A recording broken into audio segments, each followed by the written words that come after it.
Last discussion में हमने शुरू किया था chapter 6 of CGST act registration के बारे में, जिसमें इसके स्टार्टिंग 3 प्रोविजन 3 सेक्शन नंबर 22, 23 और 24 जो है हम लास्ट पार्ट में कवर कर चुके थे। काफ़ी ज़्यादा इम्पोर्टेंट सेक्शंस थे तीनों के तीनों। और आज जो है हम अपने इस रजिस्ट्रेशन चैप्टर के जो रिमेनिंग सेक्शंस हैं उसके बारे में डिस्कशन करेंगे। उससे पहले हम एक जो है क्विक रिवीजन करते हैं जो हमने पुराने जो है सेक्शंस सेक्शन नंबर 22, 23 और 24 में क्या-क्या चीज़ें पढ़ी थी। हमने जब इसको समराइज़ किया था, तो हमने बात ये करी थी कि चैप्टर नंबर सेक्शन नंबर 22 में जहाँ पे थ्रेशोल्ड लिमिट लगाता है 15 लाख ओह सॉरी 10 लाख, 20 लाख और 40 लाख की वहाँ पे थ्रेशोल्ड लिमिट हमारी बनती थी। नॉर्मल स्टेट के केस में 20 लाख की लिमिट, और अगर स्पेशल कैटेगरी स्टेट है तो 10 लाख की लिमिट, और अगर एक्सक्लूसिवली गुड्स के केस में जो है ये कितने की लिमिट हो सकती थी, 40 लाख की लिमिट। जो नॉर्मल जो स्पेशल कैटेगरी स्टेट्स के लिए लिमिट थी 10 लाख की, वो मैक्सिमम कितने तक बढ़ सकती थी, वो मैक्सिमम 20 लाख तक बढ़ सकती थी।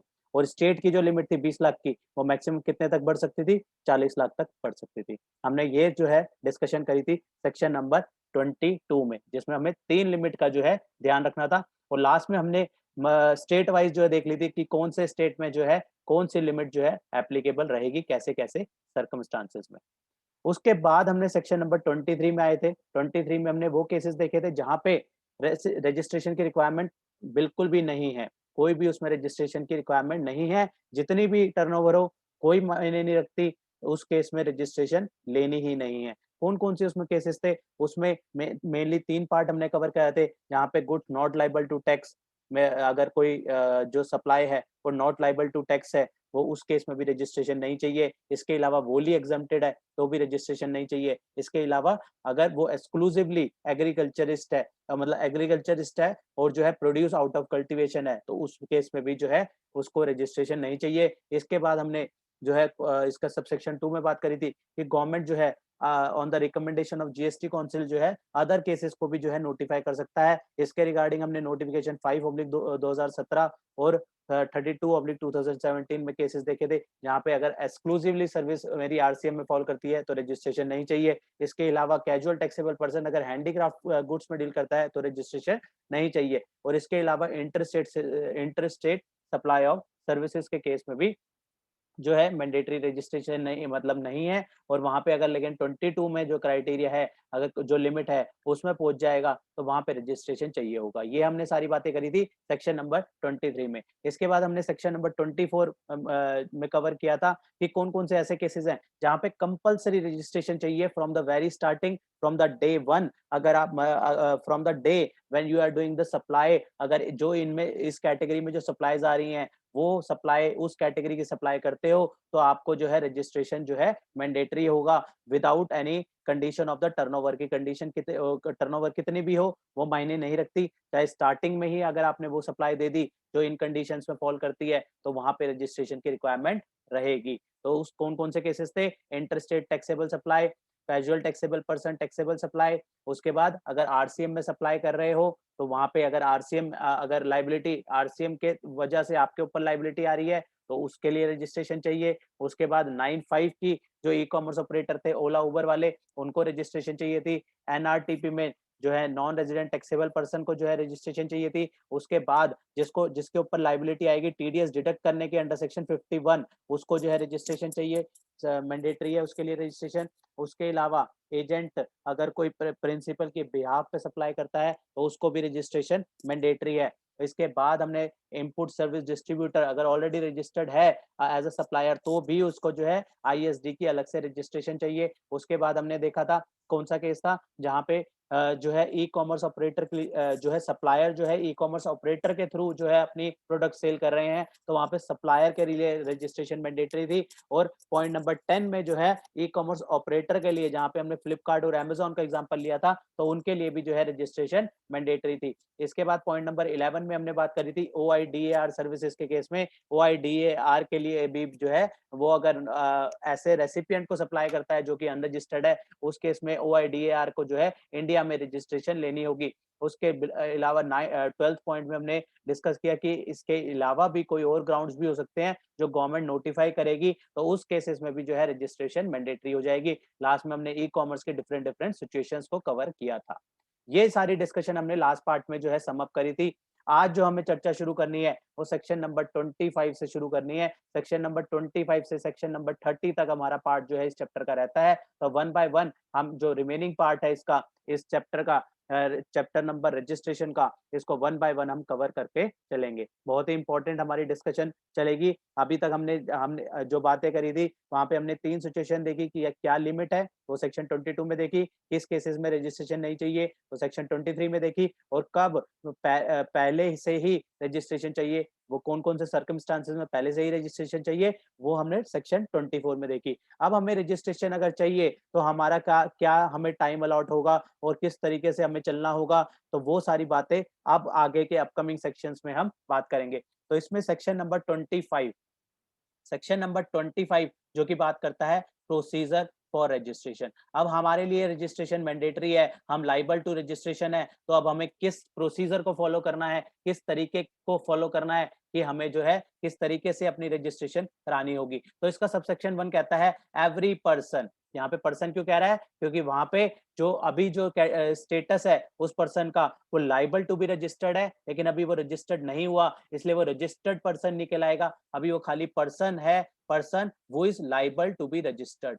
जो पर्सन लाइबल होगा कौन से सेक्शन में, हमने ऊपर दोनों सेक्शन कवर करे, चाहे वो सेक्शन 2 की वजह से, थ्रेशोल्ड क्रॉस होने की वजह से रजिस्ट्रेशन उसके लिए मैंडेटरी हो जाए, चाहे वो कंपलसरी रजिस्ट्रेशन के जो हमने सर्कमस्टांसेस देखे उसके अंदर फॉल कर जाए, तो वहां पे उसको लाइबल टू बी रजिस्ट्रेशन हो जाएगा और उसके लिए मैंडेटरी हो जाएगी रजिस्ट्रेशन लेना। तो ऐसे केस में वो क्या प्रोसीजर अपनाना होगा, उसको उसको अप्लाई करना पड़ेगा for the registration in every such state. ध्यान रखना, for every such state, her state में जहां से वो सप्लाई कर रहा है उस हर एक स्टेट पे उसको रजिस्ट्रेशन अप्लाई करनी होगी। तो अलग अलग स्टेट पे जो है अलग अलग जीएसटीएन उसका बनेगा। तो ये कहता है apply registration for each such state in which he is liable for tax within 30 days from the date on which he become liable for registration। जिस दिन वो लाइबल फॉर रजिस्ट्रेशन हो गया उसके 30 दिन का टाइम मिलेगा। 30 दिन के अंदर जो है आपको जो है रजिस्ट्रेशन जो है लेनी होगी। 30 दिन का जो है मैक्सिमम इसमें टाइम मिलेगा। अब इसको हमें किस तरीके से जो है चलना होगा, इसके लिए हम थोड़ा सा प्रैक्टिकली अगर हम देखें तो मान लेते हैं कि हमने बिजनेस शुरू किया 1/5/2020 को, हमने बिजनेस शुरू किया। ठीक है, हमने बिजनेस शुरू किया 1/5/2020 को, हमने सप्लाई करी, हमने हमें ऑर्डर आया, हमने सप्लाई करी 10,000 रुपए की। तो क्या हमें रजिस्ट्रेशन चाहिए, क्या हमें रजिस्ट्रेशन चाहिए? अभी हमने हमने 1/5/2020 को बिजनेस शुरू किया है, यहाँ हमने बिजनेस स्टार्ट किया है, राइट? हमने नई नई दुकान खोली है, हमें पहला ऑर्डर 10,000 रुपए का आया, क्या हमारे लिए रजिस्ट्रेशन मैंडेटरी है?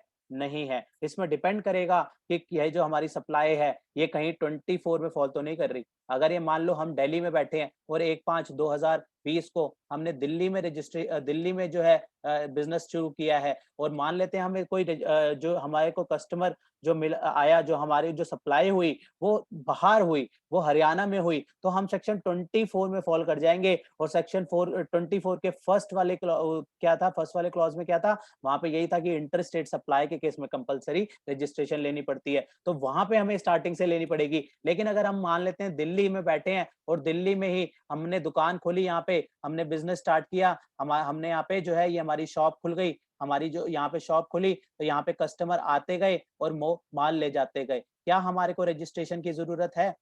हमें यहाँ पे रजिस्ट्रेशन की जरूरत है? हमें यहाँ पे रजिस्ट्रेशन की जरूरत नहीं है। कब तक नहीं है? कब हम यहाँ पे सेल करते रहेंगे, सेल करते रहेंगे, 10,000 यहाँ पे मान लो 50,000 का ऑर्डर आया, हम सेल करते रहेंगे, हमें कोई भी जीएसटी की रजिस्ट्रेशन नहीं है। कब तक नहीं है? कब तक नहीं है? हमारे को क्या लिमिट है? अब हम सेक्शन 22 और 24 दोनों पढ़ चुके हैं। हमारे को कब तक रजिस्ट्रेशन की जरूरत नहीं है? हमारी जब तक 40 लाख की टर्नओवर नहीं हो जाती। मैं यहाँ मान के चल रहा हूँ कि हम एक्सक्लूसिवली सप्लाई ऑफ गुड्स कर रहे हैं, राइट, वहां पे था ना एक्सक्लूसिवली सप्लाई ऑफ गुड्स होगा तो 40 लाख की होगी। अगर उसमें सप्लाई ऑफ सर्विस आ जाएगा और वो जो है एग्जम्प्टेड नहीं रहेगा बाय वे ऑफ लोन वगैरह, तो वहां पे 20 लाख की हो जाती थी ना। हम मान के चल रहे हैं यहाँ पे हम जो है only and only for the good supply of goods में डील करते हैं, तो हमारे लिए लिमिट क्या एप्लीकेबल रहेगी, 20 लाख की, ओ सॉरी 40 लाख की। तो 40 लाख तक हम अब जो है अपनी सप्लाई करते रहेंगे विदाउट जीएसटी रजिस्ट्रेशन।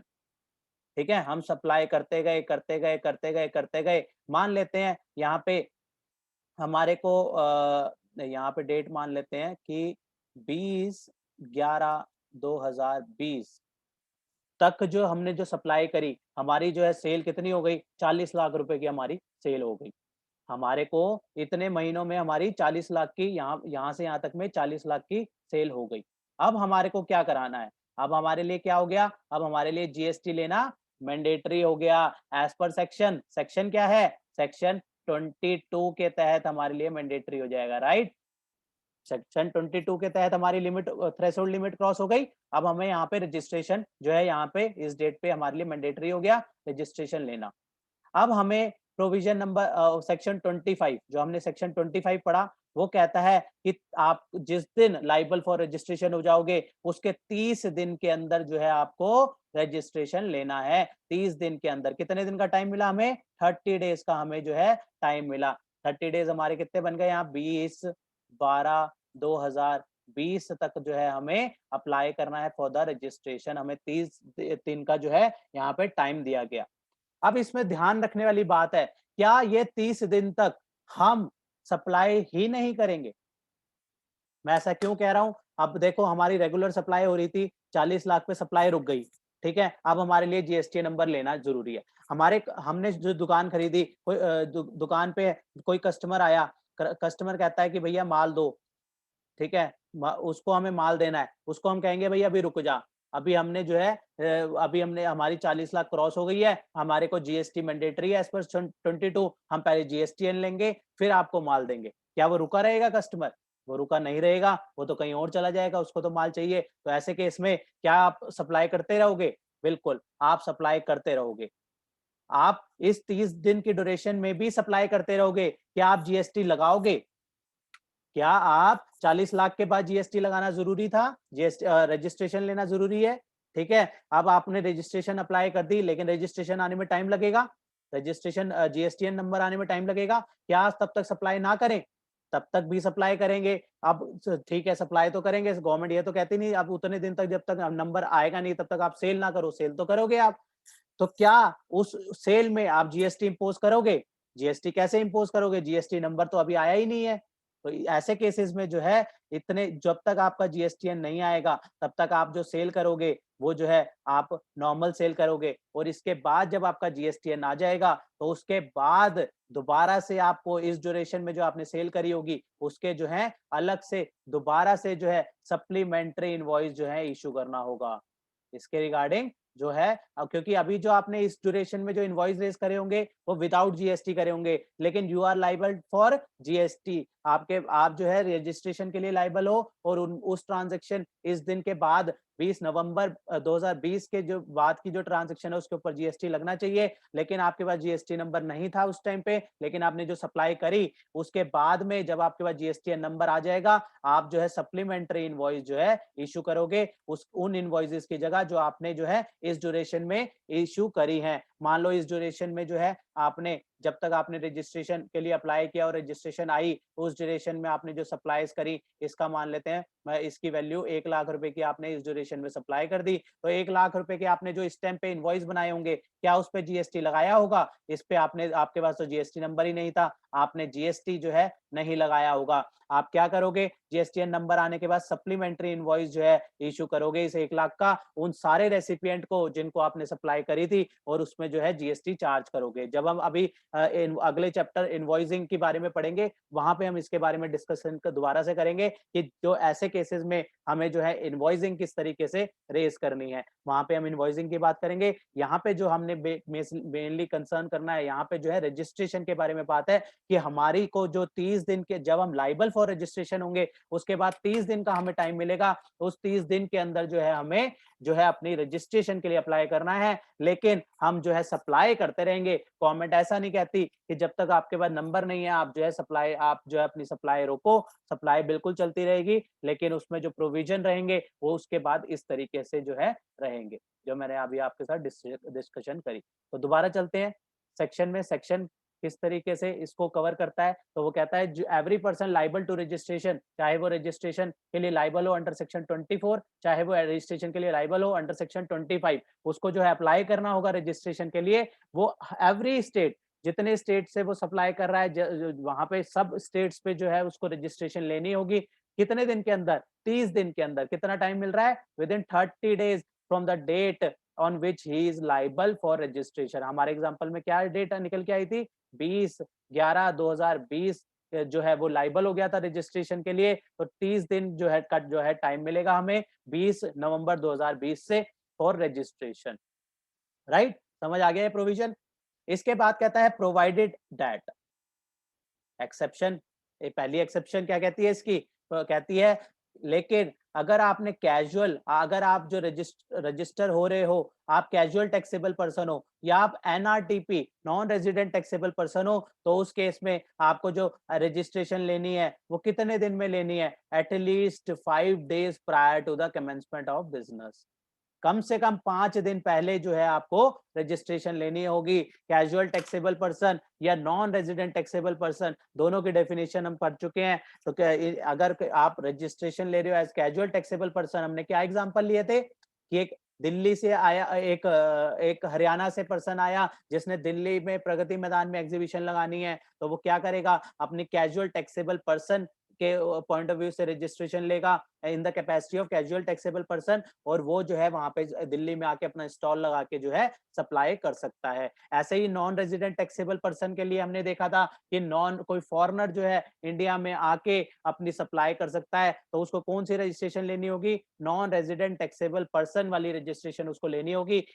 और इन दोनों रजिस्ट्रेशन के लिए टाइम लिमिट क्या है? At least 5 days. जिस दिन उसने बिजनेस शुरू करना है, जिस दिन उसने यहाँ बिजनेस करना है इंडिया में कहीं, या फिर उस स्टेट में बिजनेस करना है, तो 5 दिन पहले कम से कम रजिस्ट्रेशन होनी चाहिए। मान लो अगर उसको प्रगति मैदान में स्टॉल लगाना है और 6 तारीख से उसको स्टॉल लगाना है, तो 5 दिन पहले जो है उसके पास जीएसटी नंबर आ जाना चाहिए। तो वहां पे उसको जो है उस केस में जो है वो एलिजिबल होगा जो है रजिस्ट्रेशन। उसको जो है बेसिकली 5 दिन, कम से कम 5 दिन है, 5 दिन से पहले भी कर सकता है, तो एटलीस्ट कम से कम 5 दिन पहले जो है उसके पास रजिस्ट्रेशन होनी चाहिए। किन दो केसेस में? कैजुअल और नॉर्मल एनआरटीपी के केस में। और नॉर्मल रजिस्ट्रेशन के केस में कितने दिन का टाइम है? 30 डेज का वहां पे टाइम है। दोनों में टाइम का फर्क है, एक में मिलता है कम से कम 5 दिन, और बाकी नॉर्मल केसेस में जो है 30 दिन के अंदर जो है, जिस दिन लाइबल फॉर रजिस्ट्रेशन होंगे उसके 30 दिन के अंदर जो है रजिस्ट्रेशन लेनी होगी। इसके बाद कहता है प्रोवाइडेड फर्दर दैट, एक और एक्सेप्शन, एक्सेप्शन नंबर 1 ये थी, एक्सेप्शन नंबर 2 ये है। एक्सेप्शन नंबर 2 कहती है a person having a unit in SEZ special economic zone. जगह जगह काफी स्टेट्स में जैसे इकोनॉमिक जोन बनाए होते हैं, उनमें अलग से जो है उनको उन जोन्स को बेनिफिट मिलती है। जैसे एक एसईजेड नोएडा में भी है।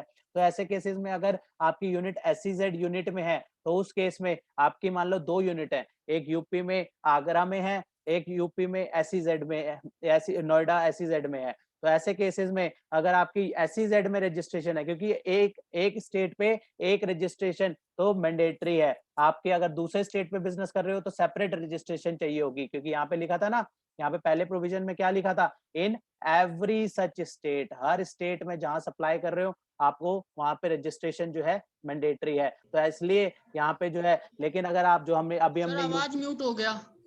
लेकिन अभी जो हमने एग्जांपल लिया, वहां पे हमने एग्जांपल लिया था, तो एसईजेड के केस में किस तरीके से ट्रीटमेंट रहेगी? एसईजेड में अगर सेम स्टेट में जो है अलग अलग पर्सन जो है एक सेम स्टेट में, यूपी का हमने एग्जांपल लिया था, वहां पे आगरा में भी यूनिट है और साथ में जो दूसरी यूनिट है वो नोएडा एसईजेड के अंदर है। तो ऐसे केसेस में एसईजेड को अलग से नोएडा एसईजेड की रजिस्ट्रेशन अलग लेनी होगी और नोएडा में जो आगरा वाला यूनिट है उसकी रजिस्ट्रेशन अलग से लेनी होगी। यही यहाँ पे प्रोवाइडेड दैट में यही बात करता है, a person having a unit in SEZ and in a SEZ zone और SEZ developers shall have to apply separate registration। दोनों की जगह की सेपरेट रजिस्ट्रेशन चाहिए as a distinct from the place of business located outside the SEZ zone in the same state. हमने same state कौन से example में क्या कौन सा एग्जांपल लिया हमने, यूपी में।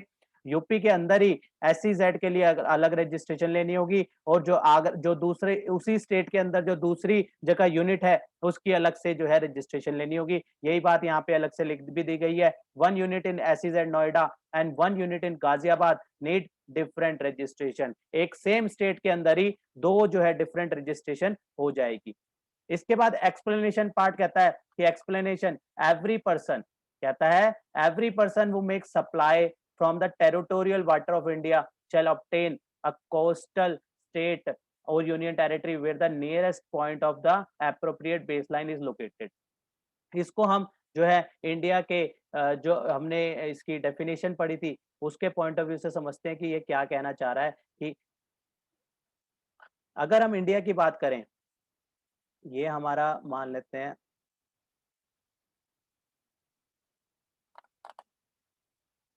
ठीक है, ये हमारा मान लेते हैं ये इंडिया का पार्ट हो गया। अब हमने जो इंडिया की डेफिनेशन देखी थी और हमने जीएसटी के अकॉर्डिंग इंडिया की एम्बिट देखी थी, तो वहां पे हमने बात करी थी कि इंडिया माना जाएगा, इंडिया कहां तक माना जाएगा, इंडिया माना जाएगा अपनी बेस लाइन से, अपनी बेस लाइन से 200 नॉटिकल माइल्स तक आगे तक जो है वो जो है इंडिया माना जाएगा।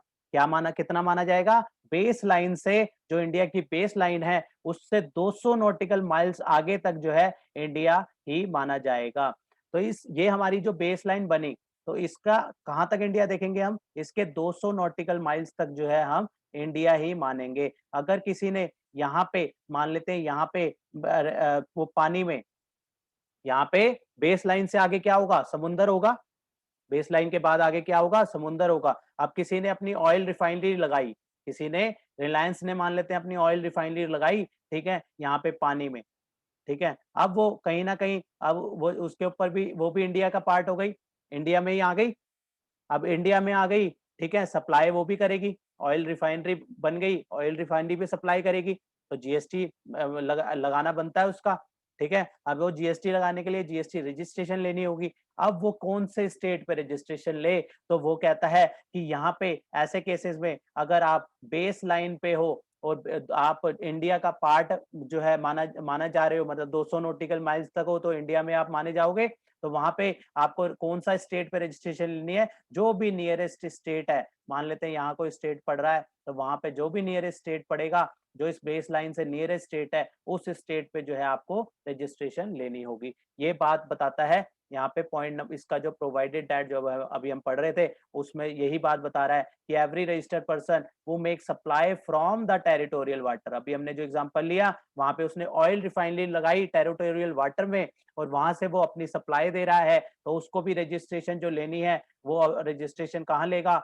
इन अ कोस्टल स्टेट और union territory where the nearest point of appropriate base line. जो भी सबसे पास जोन सी स्टेट पड़ेगी अप्रोप्रिएट बेस लाइन की, वहां उस स्टेट पे जो है वो रजिस्ट्रेशन लेगा।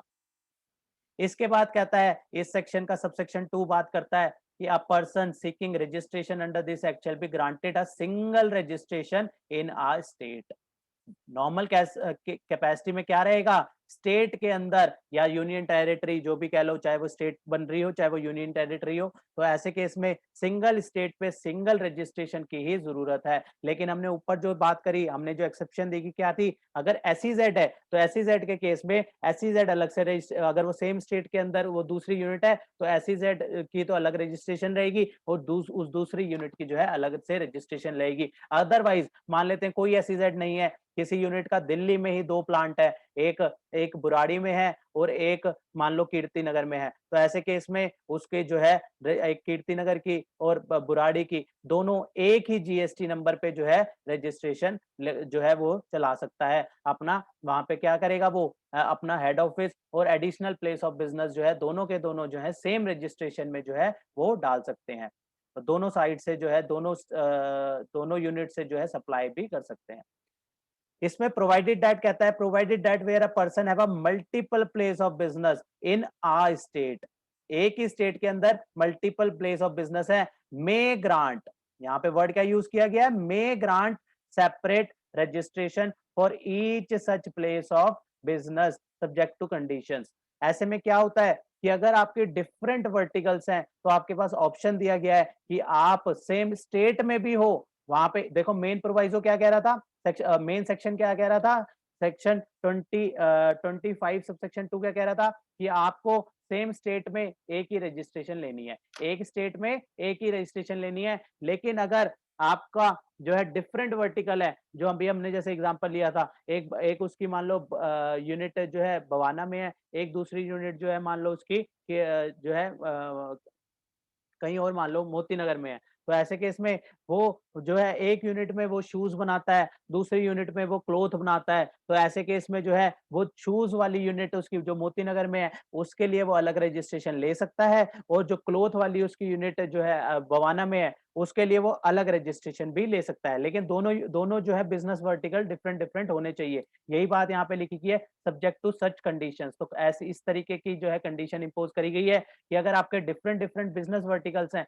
तो आप डिफरेंट डिफरेंट बिजनेस वर्टिकल की जो है डिफरेंट डिफरेंट रजिस्ट्रेशन भी ले सकते हो अंडर द सेम स्टेट। अगर स्टेट ही दूसरा है तब तो वैसे भी अलग अलग रजिस्ट्रेशन लेनी है, हर स्टेट में तो अलग अलग लेनी ही है, लेकिन अगर एक ही स्टेट में है तो अगर एसईजेड है तो अलग अलग लेनी होगी, अदरवाइज एक ले सकते हो। लेकिन अगर बिजनेस वर्टिकल अलग अलग है तो आपकी मर्जी है, यहाँ पे वर्ड क्या यूज करा गया है, यहाँ पे वर्ड यूज करा गया है मे, तो मर्जी है, आप सेम रजिस्ट्रेशन से भी काम चला सकते हो, जो मैंने यहाँ पे एग्जांपल लिख दिया है। Condition is that all unit in single registration must have different business vertical. अगर डिफरेंट बिजनेस वर्टिकल है, जैसे कि एक यूनिट दिल्ली वाली मान लो, एक यूनिट जो है शूज में डील करती है और दूसरी यूनिट भी दिल्ली में ही है, वो क्लोथ में डील करती है, तो दिल्ली की ये जो दोनों यूनिट है, जो कि एक जो अभी हमने एग्जांपल लिया, जो कि एक यूनिट मोती नगर में हमने बोली और एक यूनिट हमने मान लो बवाना में बोली, तो मोती नगर वाली जो यूनिट है मान लेते हैं वो शूज सप्लाई करती है,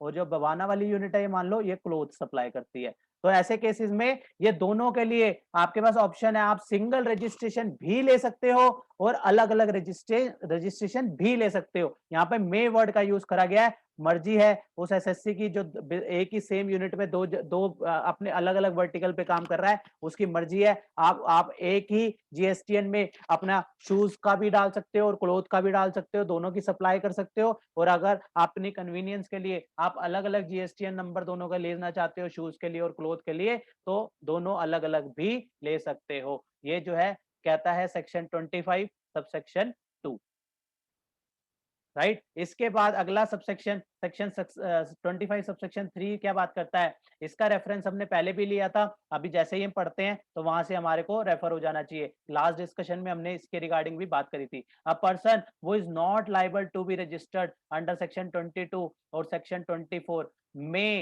may get itself registered voluntary and all the provision of this act are applicable।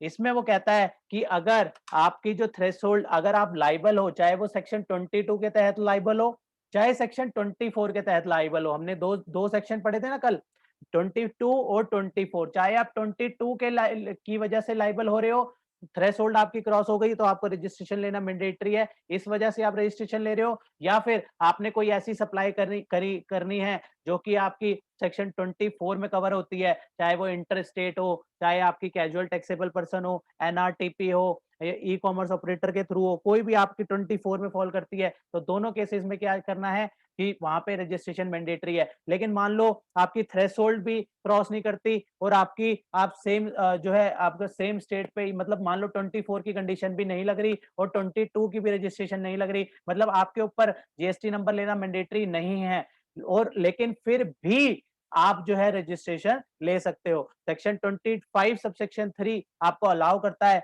आप जो है पहले से भी मतलब आपके लिए मैंडेटरी नहीं है, तो भी आप रजिस्ट्रेशन ले सकते हो। ऐसा एसएससी क्यों करेगा? इसके पीछे भी रीजनिंग है। हमने पहले भी इस तरीके की बात करी है कि ऐसे केसेस में क्यों रजिस्ट्रेशन लेगा बंदा।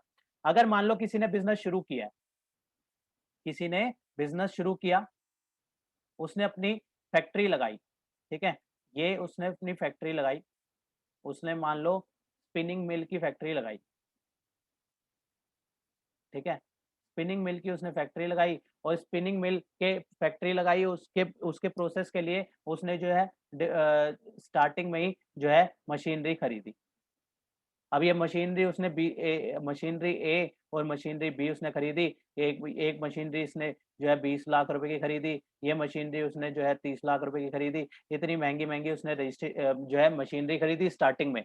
अब क्या, अब ये जो इसमें जो ये मशीनरी उसने स्टार्टिंग में लगाई, अब जो है ये धीरे-धीरे माल बनाएगा और माल बेचेगा। क्या इसको स्टार्टिंग से रजिस्ट्रेशन चाहिए? इसको स्टार्टिंग से 22 में जो सप्लाई है उसके तहत भी नहीं चाहिए, और 24 में जब फॉल करेगा तो जाके उसको रजिस्ट्रेशन चाहिए होगा, लेकिन अभी उसको रजिस्ट्रेशन की ज़रूरत नहीं है। लेकिन जब इसने ये मशीनरी लगाई, तो जब इसने मशीनरी ली होगी, तो जिस सप्लायर से इसने मशीनरी ली होगी, उस सप्लायर ने इसको 20 लाख जो है जीएसटी लगा के जो है इनवॉइस दिया होगा। मान लेते हैं 18% पे रेट है, तो 3.6 लाख रुपए का जीएसटी लग गया और 23.60 लाख का इनवॉइस जो है इस सप्लायर ने एक ये इनवॉइस दिया होगा। और एक जो है हमने एक दूसरा देखा, दूसरी मशीनरी खरीदी, या एक ही मशीन मान लो, बेसिकली कॉन्सेप्ट को समझना है कि 30 लाख का ये हो गया, यहाँ पे भी 18% उसने जो है 5.40 35.40 का जो है यहाँ पे इनवॉइस दिया होगा, राइट? अब इतना इसमें जो जीएसटी लगा हुआ है, 3.6 लाख रुपए इसका पहले इनवॉइस इसमें जीएसटी लगा हुआ है 3.6 लाख का, और 5.4 लाख का जो है इसमें जीएसटी लगा हुआ है। टोटल अराउंड हो गया इसमें 5 और 3 8 और एक 9 लाख रुपए का इसमें जीएसटी ऑलरेडी इम्पोज्ड है। अब इसने मशीन खरीदी 5 लाख, इसने टोटल 9 लाख रुपए इसने जो है जीएसटी पे किया है। क्या ये अपना ये 9 लाख रुपए का जीएसटी, क्योंकि अगर इसने रजिस्ट्रेशन नहीं ली, अगर इसने अभी रजिस्ट्रेशन नहीं ले रखी होगी, तो क्या इसको क्रेडिट मिल पाएगा? क्या इसको क्रेडिट मिल पाएगा?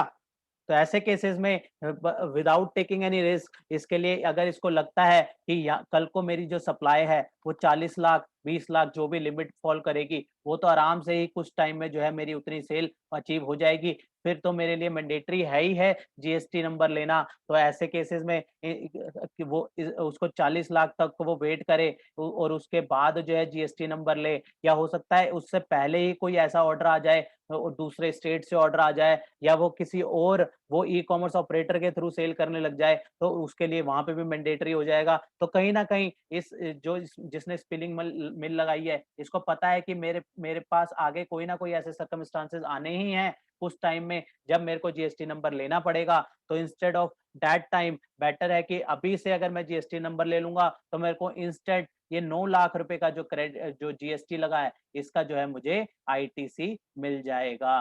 तो ऐसे केसेस में जो है क्या वो जीएसटी नंबर अप्लाई कर सकता है पहले से ही? अभी वो ना 22 में लायबल है, ना 24 में लायबल है। हाँ, दोनों केसेस में, दोनों सेक्शन में लायबल नहीं है, तो भी जो है अंडर सेक्शन 25 जो है सबसेक्शन 3 के तहत जो है उसको अलाउड है कि ये स्पिनिंग मिल वाला जो है रजिस्ट्रेशन अपना ले सकता है। रजिस्ट्रेशन लेगा और उसके बाद वो मशीनरी इंपोर्ट कर लेगा और अपना उसमें जीएसटी नंबर भी दे देगा, और उसको जो है उसका क्रेडिट जो है 9 लाख रुपीस का इसको क्रेडिट भी अलाउ हो जाएगा। तो इस तरीके से जो है पहले से भी जो है काफ़ी केसेस में रजिस्ट्रेशन लोग ले लेते हैं, जहाँ पे बिज़नेस में उनको पहले से ही पता है कि हमें इस तरीके से जो है हमारी सप्लाईज़ रहेंगी, तो वहाँ पे जो है इस तरीके का प्रोविज़न की भी ज़रूरत पड़ती है। तो इसलिए जो है सेक्शन 25 सबसेक्शन 3 में अलाउ किया गया, तो अगर आपके पास 22 और 24 दोनों सेक्शन में आप फ़ॉल नहीं कर रहे, आपके लिए मैंडेटरी नहीं है रजिस्ट्रेशन लेना, तो भी आप वॉलंटरी बेसिस पे मतलब अपनी मर्ज़ी से जो है रजिस्ट्रेशन ले सकते हो। आपके लिए मैंडेटरी नहीं है, वॉलेंट्री है, ये आपकी मर्जी है, इसलिए यहाँ पे वर्ड यूज करा गया मे। आपकी मर्जी है, आपके पास 24 भी नहीं लग रहा, आपके पास सेक्शन 22 भी नहीं लग रहा, लेकिन फिर भी अगर आपको लगता है आपको रजिस्ट्रेशन चाहिए तो आप वैसे भी जो है रजिस्ट्रेशन ले सकते हो। और अगर आपने रजिस्ट्रेशन ले ली तो जो रजिस्ट्रेशन के प्रोविजन हैं जितने भी, जो नॉर्मल सेक्शन 22 और 24 में रजिस्ट्रेशन लेने के बाद आपके ऊपर एप्लीकेबल रहते, तो वैसे भी आपने रजिस्ट्रेशन ली तो सारे के सारे आपके ऊपर प्रोविजन जो है एप्लीकेबल हो जाएंगे। पूरे जीएसटी में जितने भी प्रोविजन है आपके ऊपर जो है फिर एप्लीकेबल हो जाएंगे। आपको उसी के हिसाब से जो है फिर आईटीसी बुक करना है। सारी चीजें जो है नॉर्मल केसेस में ही जैसे अवेलमेंट होती है, जो भी चीजें होंगी वो सारे के सारे जीएसटी के हिसाब से आपको चलना पड़ेगा। तो ये एक बात कहता है सेक्शन 25 सबसेक्शन 3। अगला सबसेक्शन सबसेक्शन 4 कहता है a person who has obtain or required to be obtain more than one registration whether in a same state और union territory or more than one state. चाहे सेम स्टेट पे registration के लिए जरूरत हो, चाहे सेम स्टेट पे भी देखा हमने कब कब जरूरत पड़ेगी, एसईजेड होगा, एसईजेड वाला होगा तब तो जरूरत है ही है कि अलग से जो है रजिस्ट्रेशन ले। और अगर बिजनेस वर्टिकल अलग है तो मर्जी है वो अलग से रजिस्ट्रेशन ले सकता है सेम स्टेट के अंदर। और डिफरेंट स्टेट पे तो डिफरेंट डिफरेंट जो है रजिस्ट्रेशन चाहिए ही चाहिए। तो ऐसे केसेस में कह रहा है सबसेक्शन 4 कि जितनी उसने रजिस्ट्रेशन ली होगी सबको क्या कहा जाएगा, तो उसको कहा जाएगा सब एक सेम पैन के अंदर जितनी भी रजिस्ट्रेशन होगी सबको जो है डिस्टिंक्ट पर्सन जो है माना जाएगा। हमने डिस्टिंक्ट पर्सन की डेफिनेशन में भी पढ़ा था ना, all the units under the same pan, जो सारी यूनिट्स को क्या बोला जाएगा, वो सारी की सारी यूनिट जो है डिस्टिंक्ट पर्सन बन जाएगी। यही वहां पे सबसेक्शन 4 भी बात करता है। A person who has obtain or required to be obtain more than one registration, चाहे उसने more than one registration under the same state ली हो, चाहे अदर अदर स्टेट्स में ली हो, तो वो ईच सच रजिस्ट्रेशन, हर स्टेट की रजिस्ट्रेशन, मान लो एक उसने दिल्ली में ली है, एक उसने यूपी में ली है, एक उसने राजस्थान में ली है, और मान लेते हैं उसने जो उसमें और यूपी में जो है मान लेते हैं उसने 2 ली है, एक एसईजेड में ली है और एक जो है नॉर्मल आगरा में ली है। तो ये 4 यूनिट, चारों की चारों यूनिट क्या कहलाएंगी हमारी, ये चारों की चारों यूनिट जो है हमारी कहलाएंगी डिस्टिंक्ट पर्सन कहलाएंगी। राइट।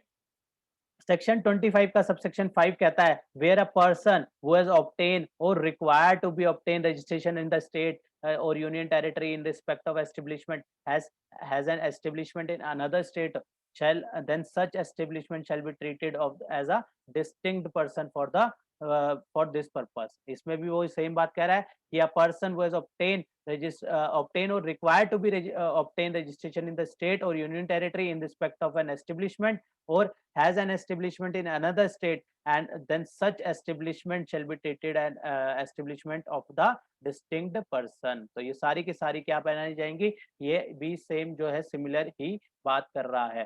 तो इसके बाद सबसेक्शन 6 क्या बात करता है कि every person shall have a pan issued by the income tax act 1961 in order to eligible for grant of registration। Pan जो है सबसे पहली चीज है जो कि हमें चाहिए जीएसटी लेने के लिए, क्योंकि सारी की सारी जो जीएसटीएन है वो पैन बेस्ड होती हैं। हमारी 15 डिजिट का जो जीएसटीएन होता है उसमें जो 15 डिजिट का जीएसटीएन नंबर में से जो बीच की 10 डिजिट होती हैं वो हमारा जो है पैन नंबर ही होती हैं। तो हमारी जो है सारी जीएसटी जो है वो पैन बेस्ड ही रहती हैं। इसलिए सबसेक्शन 6 यही कहता है कि every person shall have pan. कौन सा पैन, जो कि इनकम टैक्स एक्ट 1961 के तहत जो है हमें मिला है, उस पैन को यूज करके जो है वह रजिस्ट्रेशन ली जाएगी।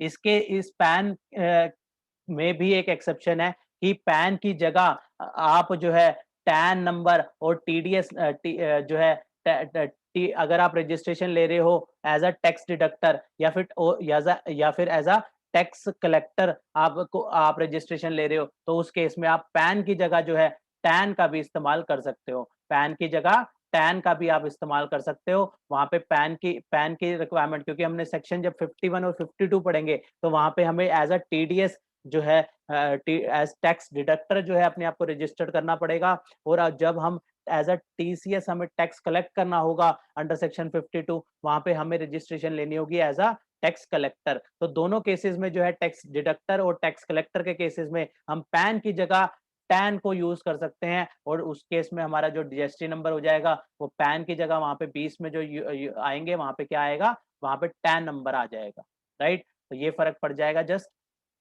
तो क्या आ जाता, क्या बात कहता है ये, टीडीएस डिडक्टर और TCS collector can use tan instead of pan for the registration purpose. तो ये यहाँ पे एक्सेप्शन में डाला गया कि अगर आप सेक्शन 51 के तहत या फिर सेक्शन 52 के तहत जो टीडीएस और टीसीएस में रजिस्ट्रेशन ले रहे हो, तो आप पैन की जगह जो है टैन को यूज कर सकते हो।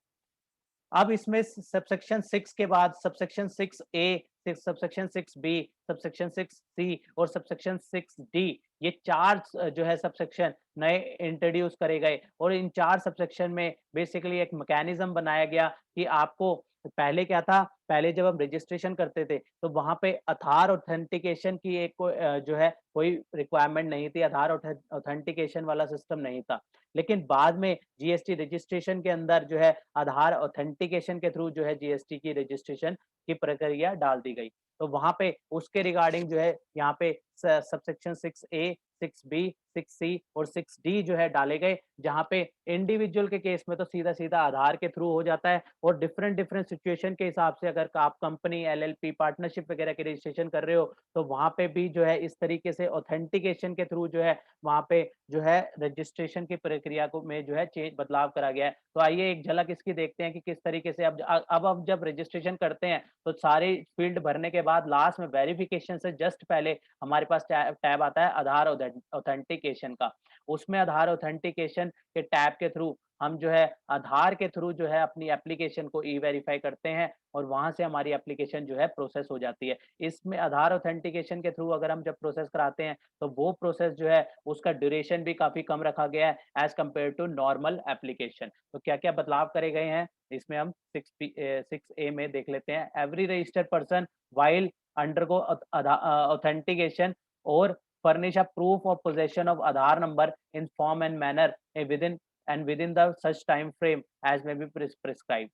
Provided further, if the Aadhaar number is not assigned to a registered person, अगर किसी का आधार नंबर नहीं है, then such person can offer alternative and variable means of identification. किस तरीके की, आधार इज ओनली फॉर इंडिविजुअल, आधार जो है इंडिविजुअल के केस में ही रहेगा। इंडिविजुअल नंबर इंडिविजुअल पर्सन को ही मिलता है आधार, कंपनी वगैरह का तो आधार नहीं होता, कंपनी एलएलपी इनका तो आधार नहीं है, आधार तो सिर्फ इंडिविजुअल पर्सन का ही रहता है। तो उस केस में क्या रहेगा, तो इन case of GSTN is of other than individual, मान लो आप कंपनी की रजिस्ट्रेशन कर रहे हो, आप एलएलपी का कर रहे हो, आप किसी फॉर्म की रजिस्ट्रेशन कर रहे हो, राइट। तो ऐसे केसेस में क्या करना है, उसके लिए अदर वेज भी जो है ऑथेंटिकेशन के जो है प्रिस्क्राइब कर दिए गए हैं। उसमें आधार ऑथेंटिकेशन की जगह आप अदर वेज को यूज करके, जो जैसे कि वहाँ पे ई केवाईसी को यूज करा गया, ई केवाईसी डॉक्यूमेंट के थ्रू जो है अपनी ऑथेंटिकेशन जो है वो करा सकते हो, ऑथेंटिकेशन कर सकते हो। Provided further that in case of failure to undergo authentication, उस केस में क्या होगा, अगर आप ऑथेंटिकेशन जो है आपकी फेल हो जाती है, आपकी registration allotment to such person shall deem to be invalid and other provision of this act shall apply as if such person does not have a registration.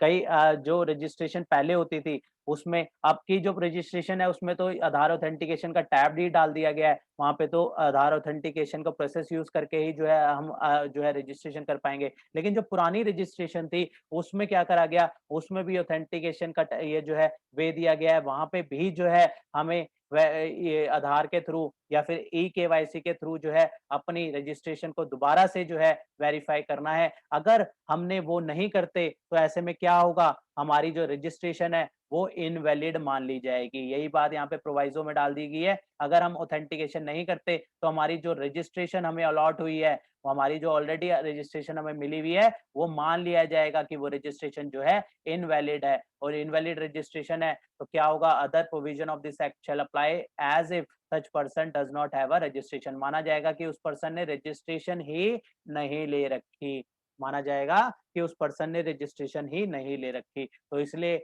अगर किसी के ऐसे केसेस में, अगर पुरानी रजिस्ट्रेशन के केस में वो ऑथेंटिकेशन नहीं हुई है तो उसको तुरंत जो है ऑथेंटिकेशन करना होगा, अदरवाइज ये जो प्रोवाइजो है वो इफेक्ट में आ जाएगा और उसकी वजह से जो है आपकी रजिस्ट्रेशन भी जो है इनवैलिड हो सकती है, राइट। तो इसी तरीके का प्रोसीजर जो है अलग अलग केसेस में जो है यहाँ पे डाला गया कि 6B, 6C और 6D ये सारे प्रोविजन जो है सेम इसी तरीके की बात करते हैं कि अगर आधार नंबर नहीं है, आप ई-केवाईसी का जो है अल्टरनेटिव वे में जो है सहारा ले सकते हो। तो ये सारी बातें जो हैं जो है सेक्शन 6A, 6B और 6D में जो है बात करी गई है। और 6D ये कहता है कि जहाँ पे प्रोविज़न ऑफ 6A, 6B और 6C अप्लाई नहीं होगा, तो उस केस में कई कई ऐसे केसेस जो है गवर्नमेंट जो है प्रिस्क्राइब करेंगी, जहाँ पे जो है ये आधार ऑथेंटिकेशन की ज़रूरत नहीं पड़ेगी। तो वो 6D बात करता है कि प्रोविज़न ऑफ 6A, 6B और 6C जो है अप्लाई नहीं होंगे किन-किन के to such class of person,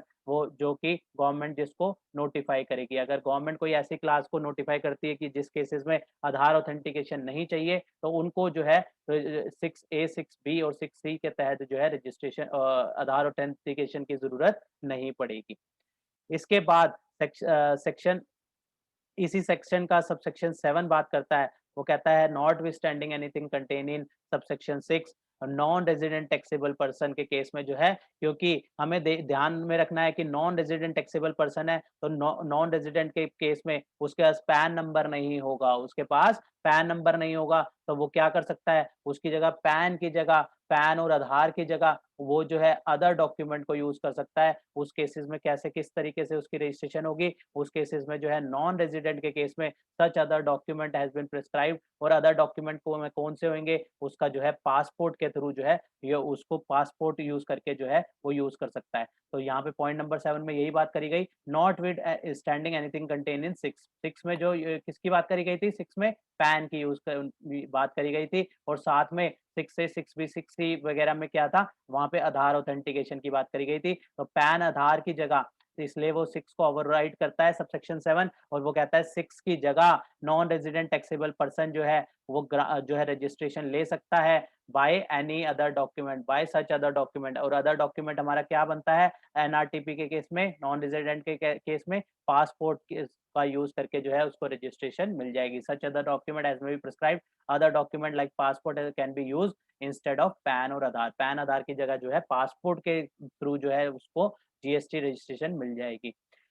तो सबसेक्शन 8 कहता है सेक्शन 25 का, where a person is liable to be registered fail to obtain registration, किस कोई पर्सन लाइबल था रजिस्ट्रेशन के लिए, चाहे वो सेक्शन 22 के तहत रजिस्ट्रेशन के लिए लाइबल हो, चाहे सेक्शन 24 के लिए रजिस्ट्रेशन के लिए लाइबल हो, लेकिन फिर भी वो रजिस्ट्रेशन नहीं लेता, उसकी थ्रेशोल्ड क्रॉस हो गई, फिर भी सब अप्लाई करे जा रहा है, करे जा रहा है बिना रजिस्ट्रेशन लिए, या फिर वो सेक्शन 24 में फॉल कर गया, फिर भी वो बिना जीएसटीएन लिए रजिस्ट्रेशन लिए वो सप्लाई करे जा रहा है। तो ऐसे केस में जैसे ही प्रॉपर ऑफिसर क्या करेगा, में produce to any action with may be taken under this act or any other act for the time being force proceed to register such person, क्या करेगा, वो उस पर्सन को रजिस्टर्ड कर देगा, और without prejudice to the any action which may be taken, जो बाकी एक्शन उसके अगेंस्ट लिए जाएंगे वो तो लिए ही जाएंगे, बाकी जो उसके ऊपर एक्शन लिए जाएंगे वो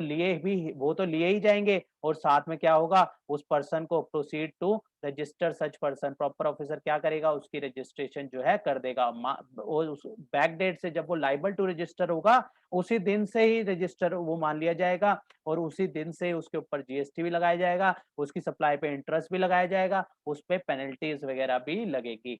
मतलब आपने सेक्शन 24, 22 का नॉन कंप्लायंस किया, तो प्रॉपर ऑफिसर जो है आपको रजिस्टर भी करेगा, आपके ऊपर पेनल्टी भी लगाएगा, इंटरेस्ट भी लगाएगा, जीएसटी तो लेगा ही लेगा। तो ये सारे जो है कॉन्सिक्वेंसेस कहता है कि अगर आप रजिस्ट्रेशन नहीं लेते तो इस तरीके से पावर दी गई है प्रॉपर ऑफिसर को। इसमें सबसेक्शन 9, अगला सेक्शन 25 का सबसेक्शन 9 कहता है not withstanding anything contain in subsection 1, subsection में 1 में जो लिखा है मैं नहीं मानता, वहां पे कहता है कि सब पॉइंट नंबर ए में कहता है United Nation Organisation, multi multilateral financial institution, organisational notified under United Nation, या फिर एम्बेसी, फॉरेन एम्बेसीज, इन सब के केस में इन सब के लिए क्या रहता है, इन सब के केसेस में, या फिर इनके अलावा एनी अदर पर्सन और क्लास ऑफ पर्सन, इनके अलावा और किसी को जो है गवर्नमेंट अगर नोटिफाई करती है तो इनको जो है जीएसटी, इनके केस में फर्क क्या होता है, इन लोग नॉर्मल केसेस में जो है गवर्नमेंट जीएसटी नंबर जो है इशू करती है, इनके केस में जो है यूआईएन नंबर इशू किया जाता है, unique identification number, unique identity number इनको इशू करा जाता है in such manner and for such purpose including refund of tax to the notified supply of goods and services or receive by them as may be prescribed. इनको GSTN issue नहीं करा जाता, इनको जो है यूआईएन नंबर इशू किया जाता है, क्योंकि इनके जो कंप्लायंस है वो डिफरेंट है नॉर्मल रजिस्ट्रेशन पर्पस से। इनके जो कंप्लायंस होते हैं थोड़े से अलग होते हैं, इसलिए इनको अलग जो है कैटेगरी में रखा गया है और इनका जो नंबर है वो भी अलग ही अलॉट करा गया है, जिसको हम कहते हैं यूनिक आइडेंटिटी नंबर। अलग से ही एक यूनिक नंबर इनको इशू करा जाता है। किन किन को इशू करा जाता है इसमें अगर इसको हम सम अप करें तो फिर सेक्शन 29(5) में जो जो कवर होते हैं वो स्पेसिफाइड एजेंसी यूएनओ को और इनके अलावा मल्टीलेटरल फाइनेंशियल इंस्टीट्यूशन या फिर फॉरेन एम्बेसी, जितनी भी फॉरेन एम्बेसीज हैं ये सारे इनको जो इशू करा जाएगा जीएसटीएन इशू नहीं किया जाएगा। इनको क्या इशू करा जाएगा? इनको जीएसटी इशू नहीं किया जाएगा, इनको यूआईएन नंबर जो है इशू करा जाएगा। इन चारों केसेस को any other person notified by the commission, चाहे इन चारों में से कोई भी होगा, इनको जीएसटी नंबर लेना। इनको क्यों यूआईएन नंबर इशू किया गया है? क्योंकि इनका जो वे रहता है इनका जो वे है थोड़ा सा डिफरेंट रहता है। इनका बेसिकली इन्होंने जो टैक्स पेमेंट करी होती है, इन्होंने जो सप्लाईज ली होती हैं, इसके ऊपर इन्होंने जो टैक्स पेमेंट करी होती है, इनमें इनको रिफंड देना होता है। इसको हम अलग से डिटेल में डिस्कस करेंगे क्या इनका प्रोसीजर पार्ट रहता है यूआईएन का, मल्टीलेटरल फाइनेंशियल इंस्टीट्यूशन का और एम्बेसीज का। इनके सप्लाई इन्होंने जो सर्विसेज वगैरह ली होती है उसमें जो जीएसटीएन लगता है, इनको एलिजिबल होते हैं ये उनका रिफंड लेने के लिए। इनको सिर्फ उसका रिफंड लेना होता है, इसलिए इनको अलग से जो है यूआईएन नंबर जो है अलॉट किया जाता है, राइट। इसके बाद इसका सबसेक्शन 10 कहता है द रजिस्ट्रेशन और यूआईएन नंबर। रजिस्ट्रेशन मतलब the GSTN or UIN shall be granted or rejected after duly verification in such manner। Procedure क्या होगा? हम एप्लीकेशन फाइल करते हैं रजिस्ट्रेशन की, एप्लीकेशन फाइल करने के बाद वो प्रॉपर ऑफिसर उस एप्लीकेशन को कंसिडर करता है। वो एप्लीकेशन उसको जो है पूरी प्रॉपर लगती है, उसमें जो जो से डॉक्यूमेंट रिक्वायर्ड होते हैं वो सारे सारे डॉक्यूमेंट उसको प्रॉपर लगते हैं, तो वो रजिस्ट्रेशन ग्रांट कर देता है। अदरवाइज उसको कोई कमी पेशी लगती है तो वो वहाँ पे जो है डॉक्यूमेंट वो मांग लेता है। उसके बाद अगर उसको एप्लीकेशन गलत लगती है तो वो उसको रिजेक्ट कर देता है। तो यहाँ पे यही बात करी गई है कि प्रॉपर ऑफिसर जो है वो या तो एप्लीकेशन ग्रांट कर देगा या उसको एप्लीकेशन जो रजिस्ट्रेशन वो रिजेक्ट कर देगा। सबसेक्शन 11 कहता है a certificate of registration shall be issued in such form and with effect from the such date as may be prescribe. इसके बाद क्या होगा? जब हमें अलॉट हो जाएगा तो हमें रजिस्ट्रेशन ऑफ सर्टिफिकेट मिल जाएगा। उसके जो है उसमें सारी डेट्स वगैरह स्पेसिफाई होंगी, with effect from this date जो है हमारे को जीएसटीएन नंबर अलॉट किया गया है और हमारे कौन सा एडिशनल प्लेस ऑफ बिजनेस है, कौन उसकी उसमें सारी जो है उससे रिलेटेड डिटेल जो है मेंशन करी होगी। 3 पेज की जो हमारी आरसी बन के आती है रजिस्ट्रेशन सर्टिफिकेट, उसके बारे में यहाँ पे चर्चा हो रही है। इसके बाद कहता है रजिस्ट्रेशन हो चाहे यूआईएन नंबर हो shall be deem to be granted, मान लिया जाएगा deem to be granted shall be after the expiry of period prescribed under subsection 10 if no deficiency has been communicated to the applicant within the period। जब हम application raise करते हैं तो वहां पे एक सुटेबल टाइम फ्रेम जो है प्रॉपर ऑफिसर को दिया जाता है, तो उस प्रॉपर ऑफिसर को जो है उस टाइम फ्रेम के अंदर उसको जो है रिप्लाई करना होता है। उस टाइम फ्रेम के अंदर अगर वो प्रॉपर ऑफिसर हमें रिवर्ट बैक नहीं करता, एप्लीकेशन एक्सेप्ट या रिजेक्ट मतलब वो रिजेक्ट नहीं करता और वो जो है कोई हमें उसके लिए डेफिशिएंसी का भी कुछ नहीं आता, तो ऐसे केसेस में जो है उस टाइम पीरियड को निकल जाने के बाद मान लिया जाएगा कि हमारी जो है एप्लीकेशन जो है एक्सेप्ट हो गई है। ये जो पावर देता है वो सेक्शन 25 सबसेक्शन 12 जो है इसके बारे में बात करता है। इसके बाद सबसेक्शन 26 हमारा बनता है। सेक्शन 26 जो बात करता है वो डीम्ड रजिस्ट्रेशन का बनता है। वहाँ पे उस केसेस में वो ये मतलब जो है रजिस्ट्रेशन मान ली जाएगी कि आपकी रजिस्ट्रेशन ऑलरेडी हो रखी है, आपकी रजिस्ट्रेशन मान ली जाएगी। इसमें क्या बात करता है सेक्शन 26 सबसेक्शन 1 में कहता है कि आपने रजिस्ट्रेशन एक स्टेट में ले ली है या यूनियन टेरिटरी में ले ली है। आपने एक स्टेट में, मान लो मैं दिल्ली में बैठा हूँ, ये मैंने दिल्ली में शॉप ओपन करी, ठीक है, दिल्ली में। मैंने दिल्ली में जो है अब मैं जीएसटी नंबर कहाँ अप्लाई करूँगा? दिल्ली में करूँगा। दिल्ली का जो जीएसटी डिपार्टमेंट होगा वहाँ में एप्लीकेशन जो है ऑनलाइन अप्लाई होगी, लेकिन हमारी दिल्ली में अप्लाई रजिस्ट्री सीजीएसटी एक्ट उसमें हम जो है अप्लाई कर देंगे दिल्ली जीएसटीएन में। तो दिल्ली जीएसटीएन में हमने अप्लाई कर दी, तो यहाँ पे हमारा मान लिया जाएगा कि हमने एसजीएसटी एक्ट में तो अप्लाई कर दी, चाहे अगर हम किसी यूनियन टेरिटरी में फॉल करते हैं तो हमने उस यूनियन टेरिटरी में तो हमने रजिस्ट्रेशन मिली गई, और साथ में जो है हमें सीजीएसटी की भी रजिस्ट्रेशन मिल जाएगी, राइट। एक ही नंबर जो है वो सीजीएसटी के लिए भी रहेगा, वो एसजीएसटी के लिए भी रहेगा, और वो ही नंबर जो है हमारा आईजीएसटी के लिए भी रहेगा, राइट। बेसिकली हमारी बात ये है कि रजिस्ट्रेशन जिस स्टेट पे करते हैं वो जो है डीम्ड मान ली जाती है grant of registration under the CGST act. State में रजिस्ट्रेशन किसी ना किसी स्टेट में फॉल करोगे आप, या किसी ना किसी यूनियन टेरिटरी में फॉल करोगे, तो उस स्टेट में या उस यूनियन टेरिटरी में आप एप्लीकेशन रेज करोगे, तो वहां पे आप रजिस्टर हो जाओगे उस स्टेट में, उस या फिर उस यूनियन टेरिटरी में।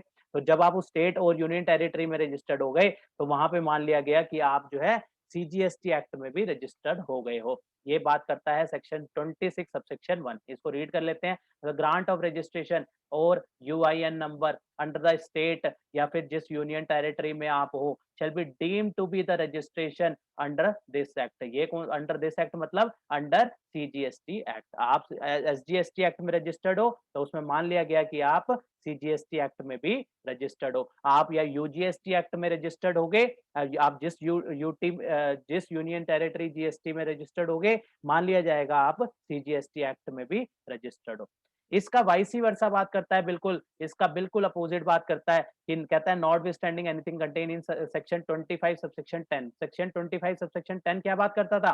वो कहता था आपको एप्लीकेशन एक्सेप्ट होएगी या रिजेक्ट होएगी। मैं वापस ऊपर ले आया हूँ। क्या क्या ये 10 नंबर पॉइंट क्या कह रहा है? सबसेक्शन 10 क्या कह रहा है कि रजिस्ट्रेशन या यूआईएन या शैल बी ग्रांटेड और rejected after verification of such verification in such manner within the such period as may be prescribe.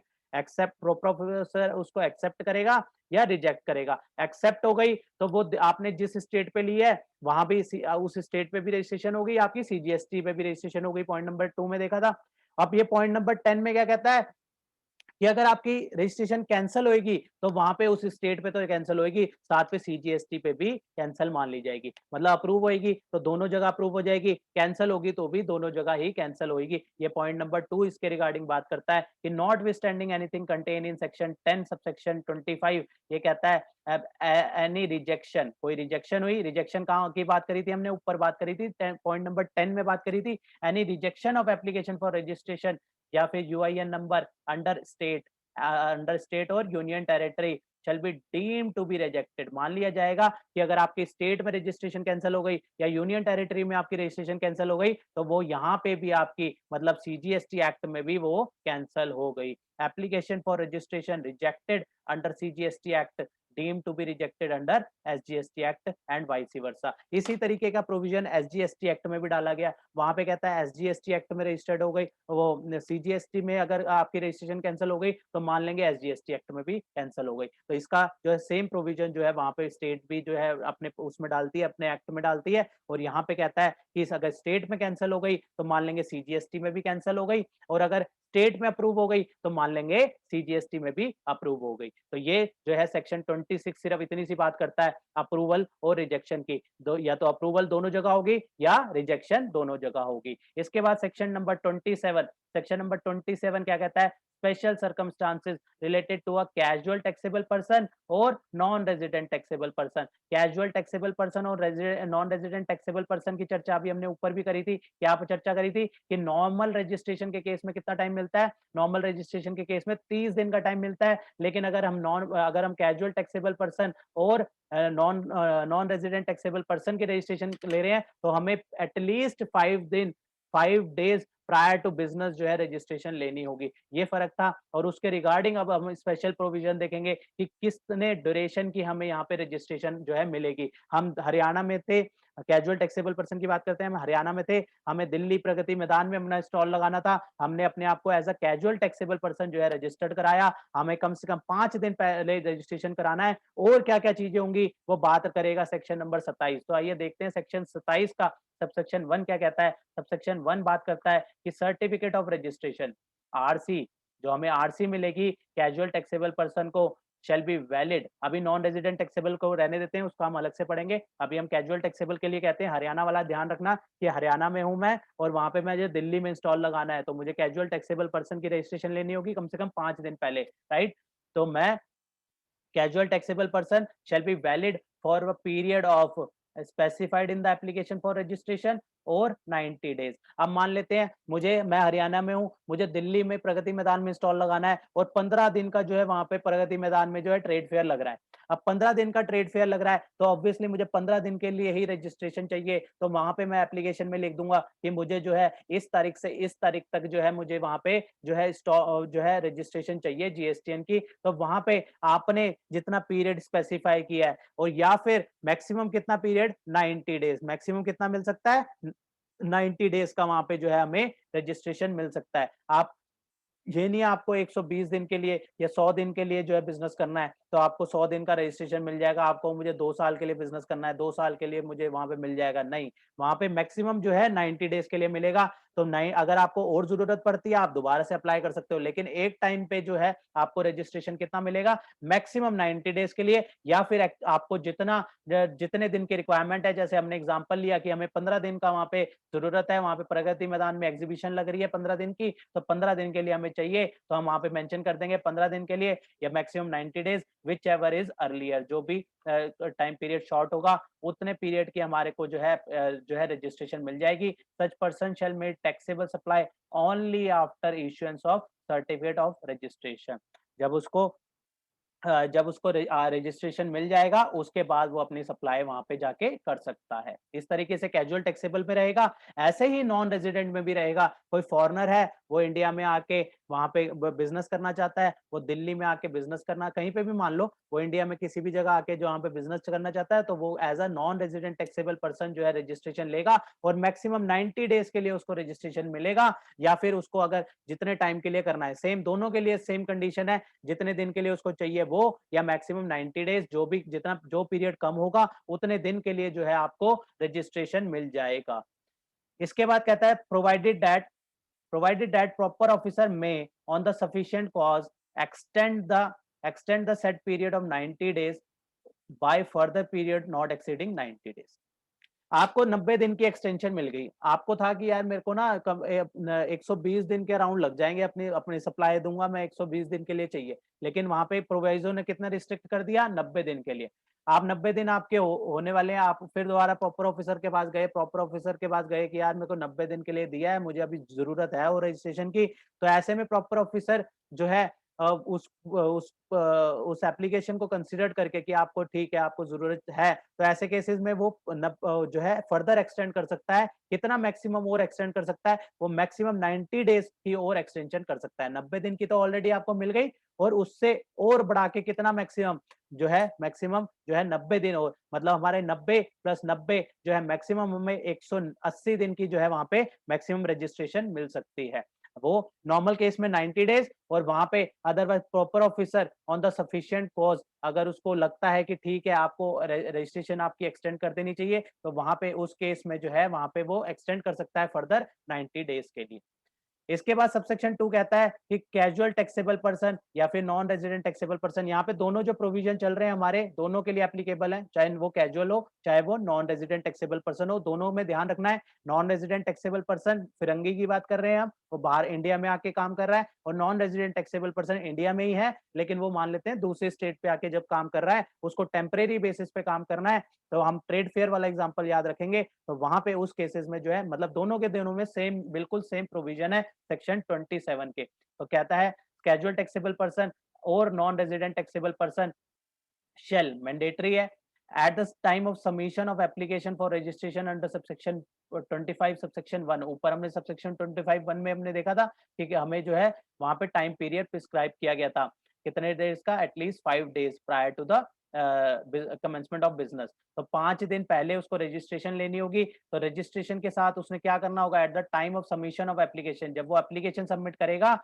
उसको क्या करना होगा, उसको एडवांस डिपॉजिट कराना पड़ेगा, उसको एडवांस डिपॉजिट कराना पड़ेगा ऑफ द टैक्स। कितना डिपॉजिट कराना पड़ेगा, equivalent to the estimated tax liability of such person for the period for which grant of registration. अब वो कहता है मैं प्रगति मैदान में जाके मुझे स्टॉल लगाना है, वो कहता है ठीक है लगा लो, जो है आपको वो जो है रजिस्ट्रेशन दी दी जाएगी, लेकिन जो है इसके लिए पहले आप जो है एक कितना आपका अप्रोक्सीमेट टैक्स बनेगा, कितना आपका वहाँ उस मंथ में जितना जितना आप टेन्योर के लिए अपनी सप्लाई अपनी रजिस्ट्रेशन ले रहे हो, उतनी सप्लाई आप कितने बेस अप्रोक्सीमेट कितने की सप्लाई कर पाओगे और कितना उस पे टैक्स बनेगा, उतना आप टैक्स जो है पहले ही एडवांस में डिपॉज़िट करा दो। तो यहाँ पे जो है कैजुअल टैक्सेबल पर्सन हो, चाहे नॉन रेज़िडेंट टैक्सेबल पर्सन हो, दोनों केसेस में जो है एप्लीकेशन के साथ ही जो है एडवांस भी डिपॉज़िट करना पड़ता है कि हमारी जो एस्टिमेटेड टैक्स लायबिलिटी इतनी बनेगी और उतना जो है टैक्स भी डिपॉज़िट कराना पड़ता है। इसके बाद कहता है प्रोवाइडेड दैट, इसमें भी एक्सेप्शन डाल दी, where an extension of the time is sought. Extension की हमने ऊपर बात करी थी ना, जहाँ पे 90 प्लस 90 की एक्सटेंशन मिल सकती थी। Such taxable person shall deposit an additional amount of tax. पहले तो 90 दिन की रजिस्ट्रेशन ली उसने नॉर्मल केसेस में, तो 90 पे के हिसाब से उसने टैक्स जमा करा दिया, राइट। अब वो प्रॉपर ऑफिसर के पास गया कि भैया मेरे को 90 दिन की आपने दी है, मुझे और रजिस्ट्रेशन चाहिए। उसने कहा ठीक है बढ़ा देता हूँ और बढ़ा देता हूँ, कितने दिन की चाहिए? उसने कहा 90 दिन की और दे दो। उसने 90 दिन की, तो कहता है वो 90 दिन की दे दूंगा, पहले टैक्स जमा करा 90। अब जो एडिशनल 90 दिन की मांग रहा है उसके लिए भी टैक्स जमा करा। तो यही बात यहाँ पे प्रोवाइडेड डेट में डाली गई कि जो है एनी एक्सटेंशन, अगर कोई एक्सटेंशन मिलती है, कोई एक्सटेंशन उसको मिल रही है, तो उस एक्सटेंशन पीरियड का भी जो है वो टैक्स जो है एडिशनल टैक्स जो है वो जमा कराएगा। Amount of tax equivalent to the estimated tax liability for such person for the period for which extension, जितने टाइम की उसको एक्सटेंशन मिली है उतने टाइम का वो जो एक्स्ट्रा टैक्स उसका बनेगा वो भी डिपॉजिट कराएगा। वो जो एडवांस है वो एक्चुअल तो होगा नहीं, वो तो बाद में अपनी सप्लाई करेगा, तो एक्चुअल लायबिलिटी तो बाद में निकल आएगी, लेकिन एस्टिमेटेड बेसिस पे जो है एडवांस जो है जमा कराना पड़ता है। इसका सबसेक्शन 3 कहता है amount deposited under subsection 2 shall be credited to the e cash ledger. जो अमाउंट वो जमा कराएगा वो उसके ई कैश लेजर में जमा हो जाएगा, और जब वो सप्लाई करेगा अपनी रिटर्न फाइल करेगा उससे जो है वो एडवांस एडजस्ट हो जाएगा, राइट। यही प्रोसीजर होना चाहिए, तो यही यहाँ पे डाला गया है। बस यही फर्क है कि नॉर्मल केसेस में जो है बाद में टैक्स जमा करते हैं, और इसमें कैजुअल टैक्सेबल और एनआरटीपी के केस में जो है पहले से ही जो है टैक्स जमा करना पड़ता है, एडवांस में टैक्स जमा करना पड़ता है, और उसको बाद में जो है एडजस्ट करते रहो। अब हमने सेक्शन 28 जो पढ़ा उसको अगर हम समराइज करें, जहाँ पे हमने बात करी नॉन रेजिडेंट टैक्सेबल पर्सन की और हमने बात करी कैजुअल टैक्सेबल पर्सन की। उसका सबसे पहले हम जब रजिस्ट्रेशन लेंगे तो हमारे के लिए रजिस्ट्रेशन के लिए जो है REG 9 जो है फॉर्म जो है हमें मिलेगा, और कैजुअल टैक्सेबल पर्सन के केस में REG 01 जो है हमारा जो है रजिस्ट्रेशन का फॉर्म होगा। इसके अलावा हमें जो एडवांस डिपॉजिट करना है, एडवांस डिपॉजिट का कौन सा फॉर्म है? एडवांस डिपॉजिट के लिए REG 2। दोनों केसेस में जो सेम फॉर्म रहेगा कि दोनों केसेस में जो है हमें एडवांस टैक्स डिपॉजिट करना है। जस्ट दोनों के जो स्टार्टिंग जो फॉर्म है, जो रजिस्ट्रेशन के फॉर्म है, वो दोनों अलग है, क्योंकि दोनों की जो कैपेसिटी है वो अलग अलग है। एक एनआरटीपी में रजिस्ट्रेशन ले रहा है, एक कैजुअल टैक्सेबल पर्सन की रजिस्ट्रेशन ले रहा है। तो 01 जो फॉर्म है वो कैजुअल टैक्सेबल पर्सन के लिए रहेगा, और 09 जो फॉर्म नंबर है वो हमारा वो एनआरटीपी के लिए रहेगा। और जो है डिपॉजिट के फॉर्म REG 2 जो है हमारे दोनों केसेस में REG 2 ही रहेंगे। ये हमने बात करी सेक्शन नंबर 27 में।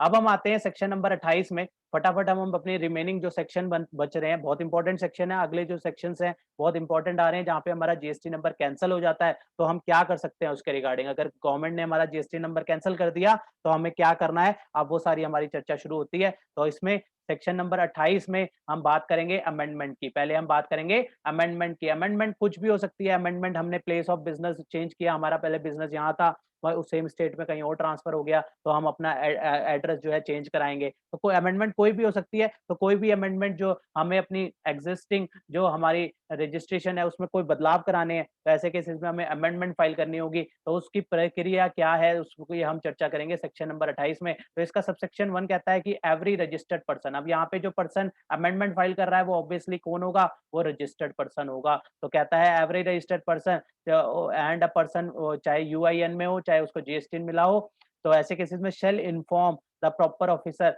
Of any changes. कुछ भी चेंजेस होते हैं तो हमारी रिस्पॉन्सिबिलिटी क्या बनती है? हम वो जो है प्रॉपर ऑफिसर उसको इंटीमेट करें eight the time of registration. अगर रजिस्ट्रेशन के टाइम पे जो है उस वहां पे भी अपडेट करेंगे, या फिर उसके बाद कोई चेंज होता है वहां पे भी हमें इंटीमेट करना होगा प्रॉपर ऑफिसर को। तो सबसेक्शन 2 क्या कहता है? प्रॉपर ऑफिसर में प्रॉपर ऑफिसर में हमने जो है चेंजेस जो है हमारी रिस्पॉन्सिबिलिटी है, हमें प्रॉपर ऑफिसर को इन्फॉर्म करना है। तो इन्फॉर्म कैसे करेंगे? हम अमेंडमेंट ऑनलाइन अमेंडमेंट जो है फाइल करेंगे। आइदर अमेंडमेंट कोर फील्ड की होगी या फिर नॉन कोर फील्ड की होगी। ये कोर फील्ड और non core field depending upon the type of amendment कि हम कौन सी अमेंडमेंट जो है किस तरीके की अमेंडमेंट फाइल कर रहे हैं। तो जो भी एप्लीकेशन हम फाइल करेंगे वो प्रॉपर ऑफिसर के पास जाएगी। प्रॉपर ऑफिसर उसको वेरीफाई करेगा और वेरीफाई करने के बाद वो हमारे जो है हमारी जो अमेंडमेंट एप्लीकेशन है उससे वो सेटिस्फाई हो सकता है, सेटिस्फाइड हो सकता है या फिर वो नॉन सेटिस्फाइड हो सकता है। सेटिस्फाइड होगा तो वो अप्रूव कर देगा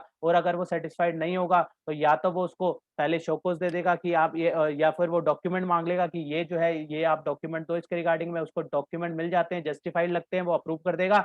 अदरवाइज उसको जो एप्लीकेशन लगती है अमेंडमेंट की एप्लीकेशन जो है वो जो है सही नहीं लगती तो वो एप्लीकेशन को रिजेक्ट कर देगा। तो उसके बाद प्रॉपर ऑफिसर के पास पावर है, वो आइदर अप्रूव कर सकता है या फिर रिजेक्ट कर सकता है। तो इसमें कहता है provided that approval of the proper officer shall not be required in respect of amendment of such particular.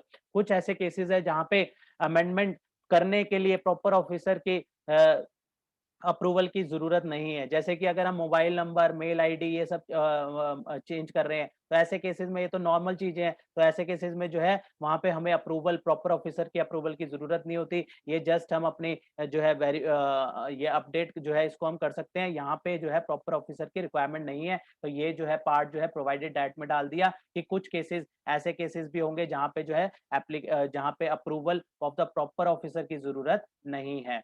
तो जो मैंने एग्जांपल बताया जैसे कि अगर अपने मोबाइल नंबर चेंज करना है, मेल आईडी चेंज करनी है, तो ऐसे केसेस में जो है वहाँ पे अप्रूवल वाला केस नहीं रहता, वहाँ पे नॉर्मल आप चेंज कर सकते हो। इसमें कहता है provided further that proper officer shall not reject without giving an opportunity of being heard. जैसे मैंने ऊपर बताया कि वहाँ पे एप्लीकेशन जब आपने चेंजेस कराए, आप एप्लीकेशन दोगे, प्रॉपर ऑफिसर के पास एप्लीकेशन जाएगी, वो एप्लीकेशन एक्सेप्ट कर सकता है, तो उसको सही लगेगी एक्सेप्ट करेगा। या फिर उसको कुछ कमी पेशी लगेगी, वो आपसे डॉक्यूमेंट मांगेगा कि ये डॉक्यूमेंट मांगो। और या फिर वो क्या करेगा, उसको गलत लगेगी, वो रिजेक्ट करेगा। लेकिन रिजेक्ट करने से पहले वो शो कॉज नोटिस देगा आपको कि ये इसके पीछे रीजन बताओ कि मैं आपके ये मुझे डिफिशियंसी लग रही है, आप रीजन बताओ कि मैं इसको कैंसिल क्यों ना करूं। तो अपॉर्चुनिटी ऑफ बीइंग हर्ट जो है आपको मिलेगा और उसके जो रिप्लाई करने के बाद जो है आप उसको टाइमली रिप्लाई कर देंगे तो आपका जो है वो उसको कंसीडर करा जाएगा। अगर आप रिप्लाई नहीं करते तो फिर जाके वो रिजेक्ट कर सकता है, राइट? तो वहाँ पे जो है बेसिकली रिजेक्शन से पहले जो है आपको अपॉर्चुनिटी ऑफ बीइंग हर्ट जो है वो दिया जाएगा। इसके बाद सबसेक्शन 3 इसका कहता है एनी रिजेक्शन और approval in the amendment under SGST act और या फिर UTGST act shall be deemed to be rejection और approval under this act। तो जो हमने ऊपर बात करी थी सेक्शन नंबर 26 के अंदर कि या तो दोनों जगह एक्सेप्ट होगा या फिर दोनों जगह रिजेक्ट होगा, सेम प्रोसीजर अमेंडमेंट के लिए भी लगता है कि अमेंडमेंट हमने कोई फाइल करी, हमने एसजीएसटी एक्ट में अमेंडमेंट फाइल करी तो वो सीजी अप्रूव हो गई, वो सीजीएसटी एक्ट में भी अमेंडमेंट मानी जाएगी। वो रिजेक्ट हो गई तो दोनों जगह रिजेक्ट मानी जाएगी। मतलब सेम एसजीएसटी एक्ट में जो रहेगा वही सीजीएसटी एक्ट में रहेगा। सीजीएसटी एक्ट में जो रहेगा आपकी जो जो स्टेटस रहेगा वही सेम हमारा दोनों जगह पे, दोनों एक्ट पे जो है सेम रहेगा। आप चाहे अमेंडमेंट करते हो तो वो भी बिल्कुल सेम रहेगा। ये बात कहता है sub section number 28 sub section 3, right? इसके बाद अब जो सेक्शन आ रहा है बहुत इंपॉर्टेंट हमारा सेक्शन शुरू हो रहा है, सेक्शन नंबर 29 और 30। दो हमारे सेक्शन रह गए हैं। दो सेक्शन बहुत ज्यादा इंपॉर्टेंट है। जब हमारी रजिस्ट्रेशन जो है वो कैंसिल कर दी जाती है, जब हमारी रजिस्ट्रेशन कैंसिल कर दी जाती है। कैंसिल हमारी रजिस्ट्रेशन कौन कर सकता है? प्रॉपर ऑफिसर खुद भी कर सकता है, या हमें लगता है कि हमें अब रजिस्ट्रेशन की आगे जरूरत नहीं है तो हम खुद भी रजिस्ट्रेशन को कैंसिल कर सकते हैं, या फिर डिपार्टमेंट भी कैंसिल कर सकता है। तो उसके लिए जो है चर्चा जो है सेक्शन नंबर 29 में करी गई है, जहां पे कैंसिलेशन या सस्पेंशन जो है वो कर सकता है। कौन कर सकता है? प्रॉपर ऑफिसर कर सकता है, या फिर कैंसिल अगर हमें लगता है अब जरूरत नहीं है तो हम खुद भी कैंसिलेशन के लिए अप्लाई कर सकते हैं। तो यहाँ पे सेक्शन 29 सबसेक्शन 1 क्या कहता है? प्रॉपर ऑफिसर में, प्रॉपर ऑफिसर अपनी मर्जी से मतलब में ऑन हिज ओन मोशन खुद, ठीक है, उसको लगा कि यार इसका जीएसटी नंबर इसको इसका इसका नंबर कैंसिल कर देना चाहिए, इसके नंबर को कैंसिल करने की जरूरत है, वो कर सकता है। या फिर हमने कोई एप्लीकेशन डाली है कैंसिलेशन की, हमें लगता है अब हमें जरूरत नहीं है जीएसटीएन की, हमने अब कैंसिलेशन की एप्लीकेशन डाल दी, तो उसकी हमारी एप्लीकेशन के थ्रू ऑन या फिर खुद अपने अपने थ्रू, या फिर application filed by the registered person, या फिर उसके लीगल रिप्रेजेंटेटिव के मान लो जिस प्रोप्राइटर था वो प्रोप्राइटर की डेथ हो गई, तो ऐसे केसेस में क्या होगा, अब वो उसका जीएसटीएन नंबर जो था वो प्रोप्राइटर का था, प्रोप्राइटर रहा नहीं, तो ऐसे केसेस में जब उसके लीगल एयर्स हैं वो एप्लीकेशन दे सकते हैं कि ये जो ये पर्सन था इसका ये जीएसटीएन नंबर था, इसकी डेथ हो गई है, तो अब इसकी रजिस्ट्रेशन भी कैंसिल कर दी जाए। तो हमारे 3 केसेस बनते हैं। कौन से केसेस बन गए? पहला हमारा केसेस बना जहाँ पे प्रॉपर ऑफिसर ने खुद जो है कैंसिलेशन कर दी, राइट? दूसरा जो है रजिस्टर्ड पर्सन ने जो है एप्लीकेशन रेज़ करी, और तीसरा जो है डेथ वाला केस बन गया जहाँ पे लीगल रिप्रेजेंटेटिव जो है वहाँ पे जो है एप्लीकेशन देंगे कि ये पर्सन जो है डेथ कर चुका है, तो यहाँ पे जो है इसकी भी रजिस्ट्रेशन जो है कैंसल कर दी जाए। तो ऐसे केसेस में जो है सेक्शन 29 सबसेक्शन 1 के तहत जो है प्रॉपर ऑफिसर जो है कैंसल कर सकता है रजिस्ट्रेशन को। अब कैंसिलेशन ऑफ रजिस्ट्रेशन के क्या-क्या रीजनिंग हो सकते हैं, क्या-क्या सर्कमस्टांसेस हो सकते हैं? अगर कोई बिज़नेस जो है डिसकंटिन्यूड है, अगर बिज़नेस डिसकंटिन्यूड है या फिर transferred fully for any reason including death of the proprietor, amalgamated with other legal entity, demerge हो गया है, या फिर कुछ और इस तरीके से डिस्पोज ऑफ हो गया। अगर कोई भी इस तरीके से रीजन से, चाहे वो बिजनेस डिसकंटिन्यू हो गया, खत्म हो गया, किसी को ट्रांसफर कर दिया, ठीक है, उस प्रोप्राइटर की डेथ हो गई, कोई कंपनी अमेलगमेट हो गई, तो ऐसे केसेस में, या फिर डीमर्ज हो गई, तो रिजल्टिंग कंपनी तो रजिस्टर्ड होगी, लेकिन जो कंपनी पुरानी वाली थी तो वहां पे उसकी जो रजिस्ट्रेशन है वहां पे उसको प्रॉपर ऑफिसर कैंसल कर सकता है। तो ये सारे सर्कमस्टांसेस जो है पॉइंट नंबर ए में मेंशन कर दिए गए कि इस तरीके के जो है सर्कमस्टांसेस पे जो है प्रॉपर ऑफिसर जो है रजिस्ट्रेशन को कैंसल कर सकता है। इसके अलावा क्या हो सकता है? There is any change in the constitution of business, there is any change in the constitution of business. वहां पे क्या था, किस मान लो किसी कोई प्रोप्राइटरशिप फर्म थी, अब वो कन्वर्ट होके प्राइवेट वो बन गई, प्राइवेट लिमिटेड कंपनी बन गई, प्राइवेट लिमिटेड कंपनी बन गई, तो वहां पे क्या, या फिर ये पार्टनरशिप बन गई, तो इस तरीके से क्या होगा, इसका जो प्रोप्राइटरशिप नंबर था, अब ये प्रोप्राइटरशिप वाला जो इसके इंडिविजुअल पैन के हिसाब से होगा, तो ये वाला जो है नंबर कैंसल होगा और नया नंबर जो है अलॉट किया जाएगा। तो ऐसे केसेस में भी जो है वहां पे पुरानी जो रजिस्ट्रेशन थी तो कैंसल करी जा सकती है। तो यहाँ पे डाला change in any constitution of business, जो बिजनेस का जो कॉन्स्टिट्यूशन था, मतलब उसकी जो लीगल एंटिटी थी, चाहे वो प्रोप्राइटरशिप में, पार्टनरशिप में, कंपनी में, कैसे भी हो सकती है, वो चेंज हो गई, तो वहां पे भी प्रॉपर ऑफिसर जो है रजिस्ट्रेशन को कैंसिल कर सकता है। इसके अलावा सी पॉइंट में कहता है where a taxable person other than the person registered under subsection 3 of 25, ये कौन से पर्सन थे? सेक्शन 25 सबसेक्शन 3 के कौन से पर्सन थे? वो थे वॉलंटरी वाले, जिस जो अपनी मर्जी से, वो लाइबल फॉर रजिस्ट्रेशन नहीं थे, लेकिन वो अपनी मर्जी से रजिस्ट्रेशन ले रहे थे, वो 25(3) में कवर थे। इसके अलावा जो पर्सन जो कि सेक्शन 22 की वजह से या 24 की वजह से, जो कि जिनको रजिस्ट्रेशन लेनी पड़ी थी, 22 में क्या था, थ्रेशोल्ड से ज्यादा टर्नओवर हो गई तो रजिस्ट्रेशन मैंडेटरी थी, 24 में अलग अलग सर्कमस्टांसिस थे, वहां पे भी रजिस्ट्रेशन मैंडेटरी थी।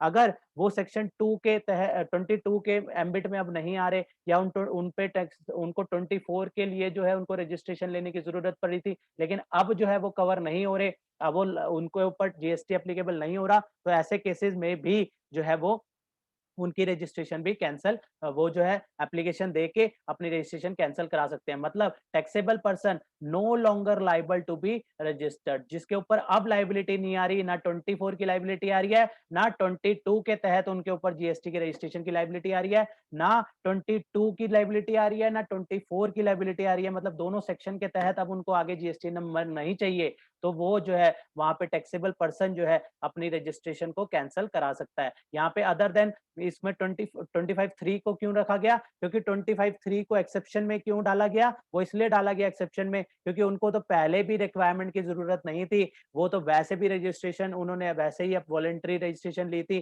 तो वो तो वैसे भी कैंसिल करा सकते थे, तो इसलिए वहां पे यहाँ पे एक्सेप्शन में डाला था। लेकिन 22 और 24 वालों के लिए जो थी वो जरूरी थी रजिस्ट्रेशन लेना, इसलिए उन्होंने जो है रजिस्ट्रेशन ली हुई थी, लेकिन अब उनके लिए जरूरत नहीं, अगर नहीं होगी तो वो जो है वहां पे अपनी रजिस्ट्रेशन को कैंसिल करा सकते हैं। तो यहाँ पे डिफरेंट डिफरेंट सिचुएशंस हमारी बनी जिसके तहत जो है आइदर प्रॉपर ऑफिसर या फिर खुद जो है पर्सन जो है, या फिर इन केस ऑफ डेथ जो है वहां पे रजिस्ट्रेशन को कैंसिल कराया जा सकता है। इसमें एक्सेप्शन डाली provided that, Provided that during the pendency of proceeding related to the cancellation of registration filed by the registered person, the registration may be suspended.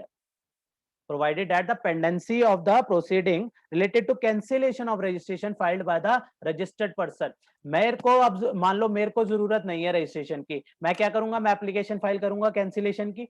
ठीक है, मैंने एप्लीकेशन फाइल करी रजिस्ट्रे कैंसिलेशन की, अब मैं एप्लीकेशन फाइल करूंगा, proper officer उस application को कंसीडर करेगा, राइट। तो ड्यूरिंग दैट टाइम मैंने मान लो अप्रैल में फाइल करी कैंसिलेशन की, वो मई उसको उसको कंसीडर कर रहा है, जो है मई में उसको कंसीडर कर रहा है, मतलब जो भी टाइम उसको अलाउट होगा उस तरीके से जो है उसको कंसीडर करने में भी टाइम लगेगा। तो उस ड्यूरेशन में मेरी रजिस्ट्रेशन क्या मानी जाएगी, मेरी रजिस्ट्रेशन उस ड्यूरेशन में सस्पेंडेड मानी जाएगी। ये बात प्रोवाइडेड कहता है कि during the pendency of proceeding, कौन सी प्रोसीडिंग, कैंसिलेशन प्रोसीडिंग। अभी मैंने एप्लीकेशन फाइल कर दी, प्रॉपर ऑफिसर के पास वो एप्लीकेशन गई हुई है, तो प्रॉपर ऑफिसर जो है उसको कंसिडर कर रहा है। मान लो मैंने 2 अप्रैल 2021 को एप्लीकेशन फाइल करी, अब जो है 15/4/2021 तक वो कंसिडर कर रहा है, तो यहाँ पे इस ड्यूरेशन में मेरी रजिस्ट्रेशन का क्या स्टेटस रहेगा, सस्पेंडेड माना जाएगा। इस ड्यूरेशन में मेरा जो है रजिस्ट्रेशन सस्पेंडेड माना जाएगा।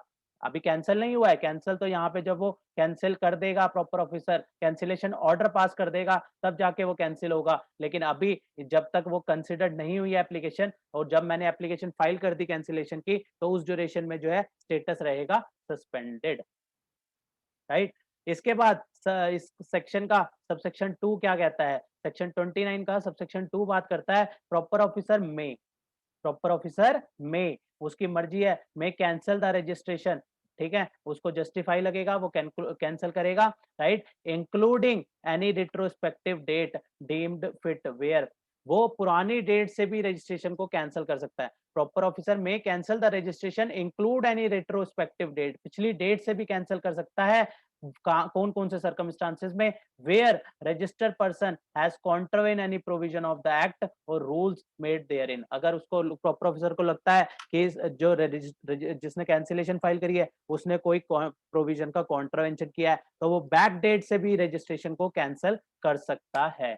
इसके अलावा कौन कौन से सर्कमस्टांसेस होते हैं जहां पे प्रॉपर ऑफिसर कैंसिल कर सकता है, प्रॉपर ऑफिसर कैंसिल कर सकता है, person paying tax under section 10 has not furnished, section 10 में कौन सी थी, सेक्शन 10 में थी कंपोजिशन स्कीम।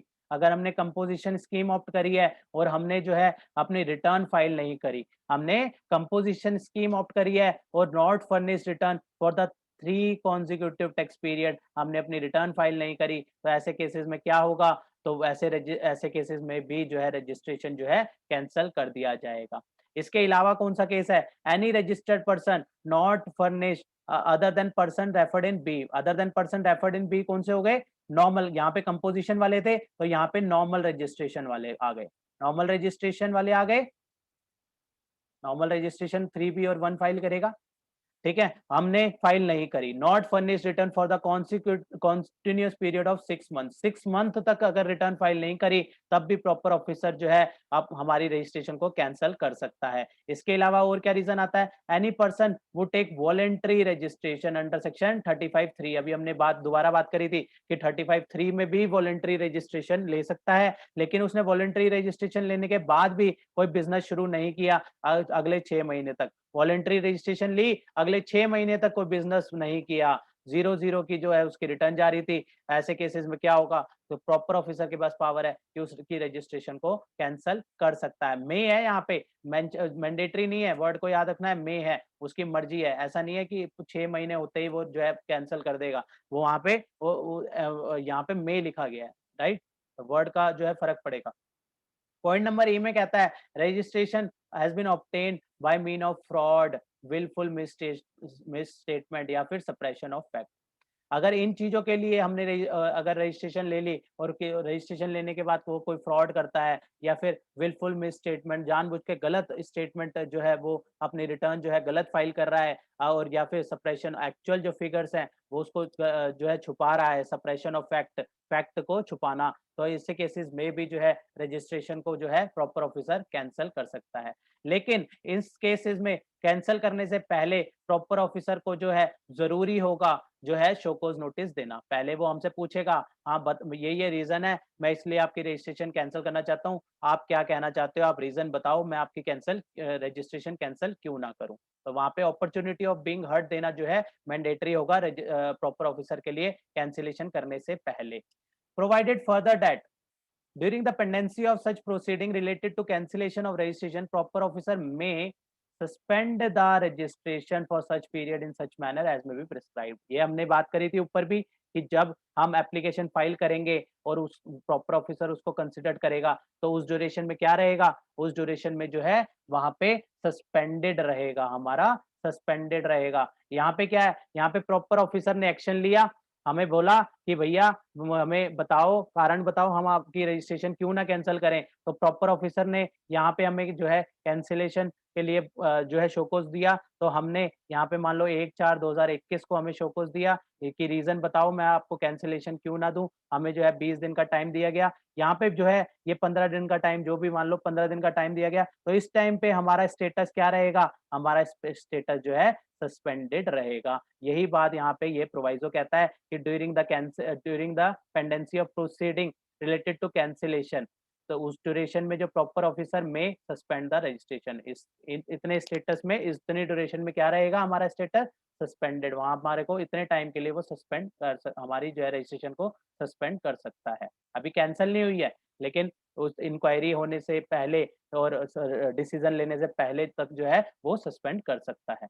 इसके बाद सबसेक्शन 3 कहता है cancellation of registration shall not effect the liability of the person paid tax and other dues under this act and to discharge the obligation under this act for the period to the period date of cancellation.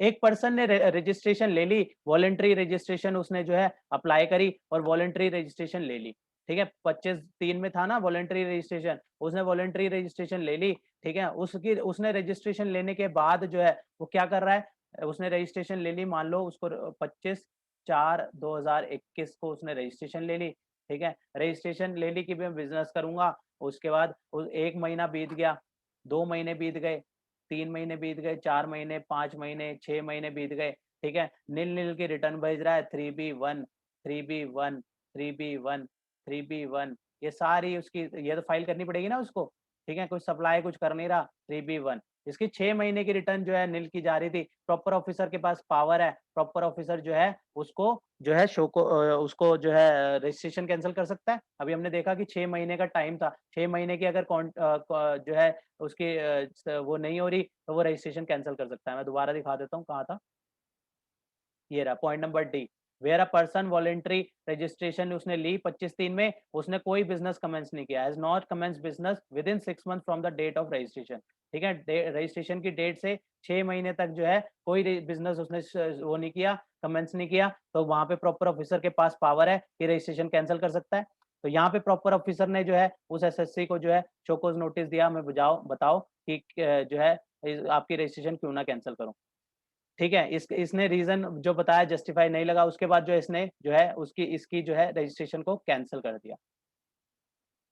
अब जब इसने ये अपनी जो है return, मान लेते हैं इसने ये जो अपनी रिटर्न्स थी ये भी फाइल नहीं करी थी, ठीक है। उसने यहाँ पे नंबर ले लिया, ना अपनी रिटर्न फाइल कर रहा है, ना कुछ कर रहा है, तो ना बिजनेस कर रहा है, तो बिजनेस भी नहीं कर रहा 6 महीने तक, तो उसकी रजिस्ट्रेशन को कैंसिल कर देगा, ना रिटर्न फाइल कर रहा है। अब यहाँ पे इसने रिटर्न फाइल नहीं करी, इसने रिटर्न फाइल नहीं करी तो क्या एप्लीकेबल हो गया, लेट फी इसके ऊपर एप्लीकेबल हो जाएगी, इसके ऊपर लेट फी एप्लीकेबल रहेगी, ठीक है ना। 6 महीने तक रिटर्न फाइल नहीं करी, 3B1 फाइल नहीं कर रहा, लेट फी एप्लीकेबल हो जाएगी। अब यहाँ पे प्रॉपर ऑफिसर ने इसकी रजिस्ट्रेशन को कैंसिल कर दिया। उसने कहा ये बढ़िया है यार, काम करो ना करो, लेट फी बन रही थी मेरी, बढ़िया हो गया कैंसिल कर दिया, अब मुझे लेट फी भी नहीं लगे, नहीं अब मेरा चक्कर ही छूट गया, अब मुझे लेट फी की जो टेंशन थी अब मेरी लेट फी भी गई। तो ऐसे केसेस में प्रोविजन में डाला कि अगर अगर आपकी जो ड्यूज हैं, आपके जो ड्यूज हैं वो वैसे के वैसे ही रहेंगे, एज उन इन केसेस में भी आपके जो ड्यूज आउटस्टैंडिंग रहेंगे वो भी आपके वैसे के वैसे ही रहेंगे। ऐसा नहीं है कि ऐसे केसेस में आपके ड्यूज भी खत्म होंगे, आपकी जो लेट फी थी वो वैसे की वैसे ही रहेंगी। वो कहता है the cancellation of registration shall not affect, अगर कैंसिलेशन हो गई तो भी जो आपकी लाइबिलिटी है थी, चाहे वो टैक्स की थी, चाहे वो अदर ड्यूज की थी, तो वो अंडर सीजीएसटी एक्ट तो वो सारी की सारी जो है आपकी वैसे की वैसे ही रहेगी for any period prior to the date of cancellation. जब से आपने रजिस्ट्रेशन ली थी और जब से कैंसिलेशन की जो लाइबिलिटी आपकी बनती है वो ऐसी की ऐसी ही रहेगी। वो ऐसा नहीं है कि कैंसिल हो गया तो आपकी लाइबिलिटी भी खत्म हो गई, वो लाइबिलिटी रहेगी। ऐसे तो हर कोई अदरवाइज क्या करेगा, अपनी रिटर्न फाइलिंग छोड़ देगा ताकि रिटर्न, अब मुझे बिजनेस करना नहीं है, मैं अपनी रिटर्न फाइलिंग छोड़ दूं, 6 महीने बाद प्रॉपर ऑफिसर उसको कैंसिल कर देगा, मेरी लेट फी बच जाएगी। ऐसा नहीं होगा, लेट फी की लाइबिलिटी रहेगी रहेगी। इस तरीके का प्रोविजन यहाँ पे डाला गया है।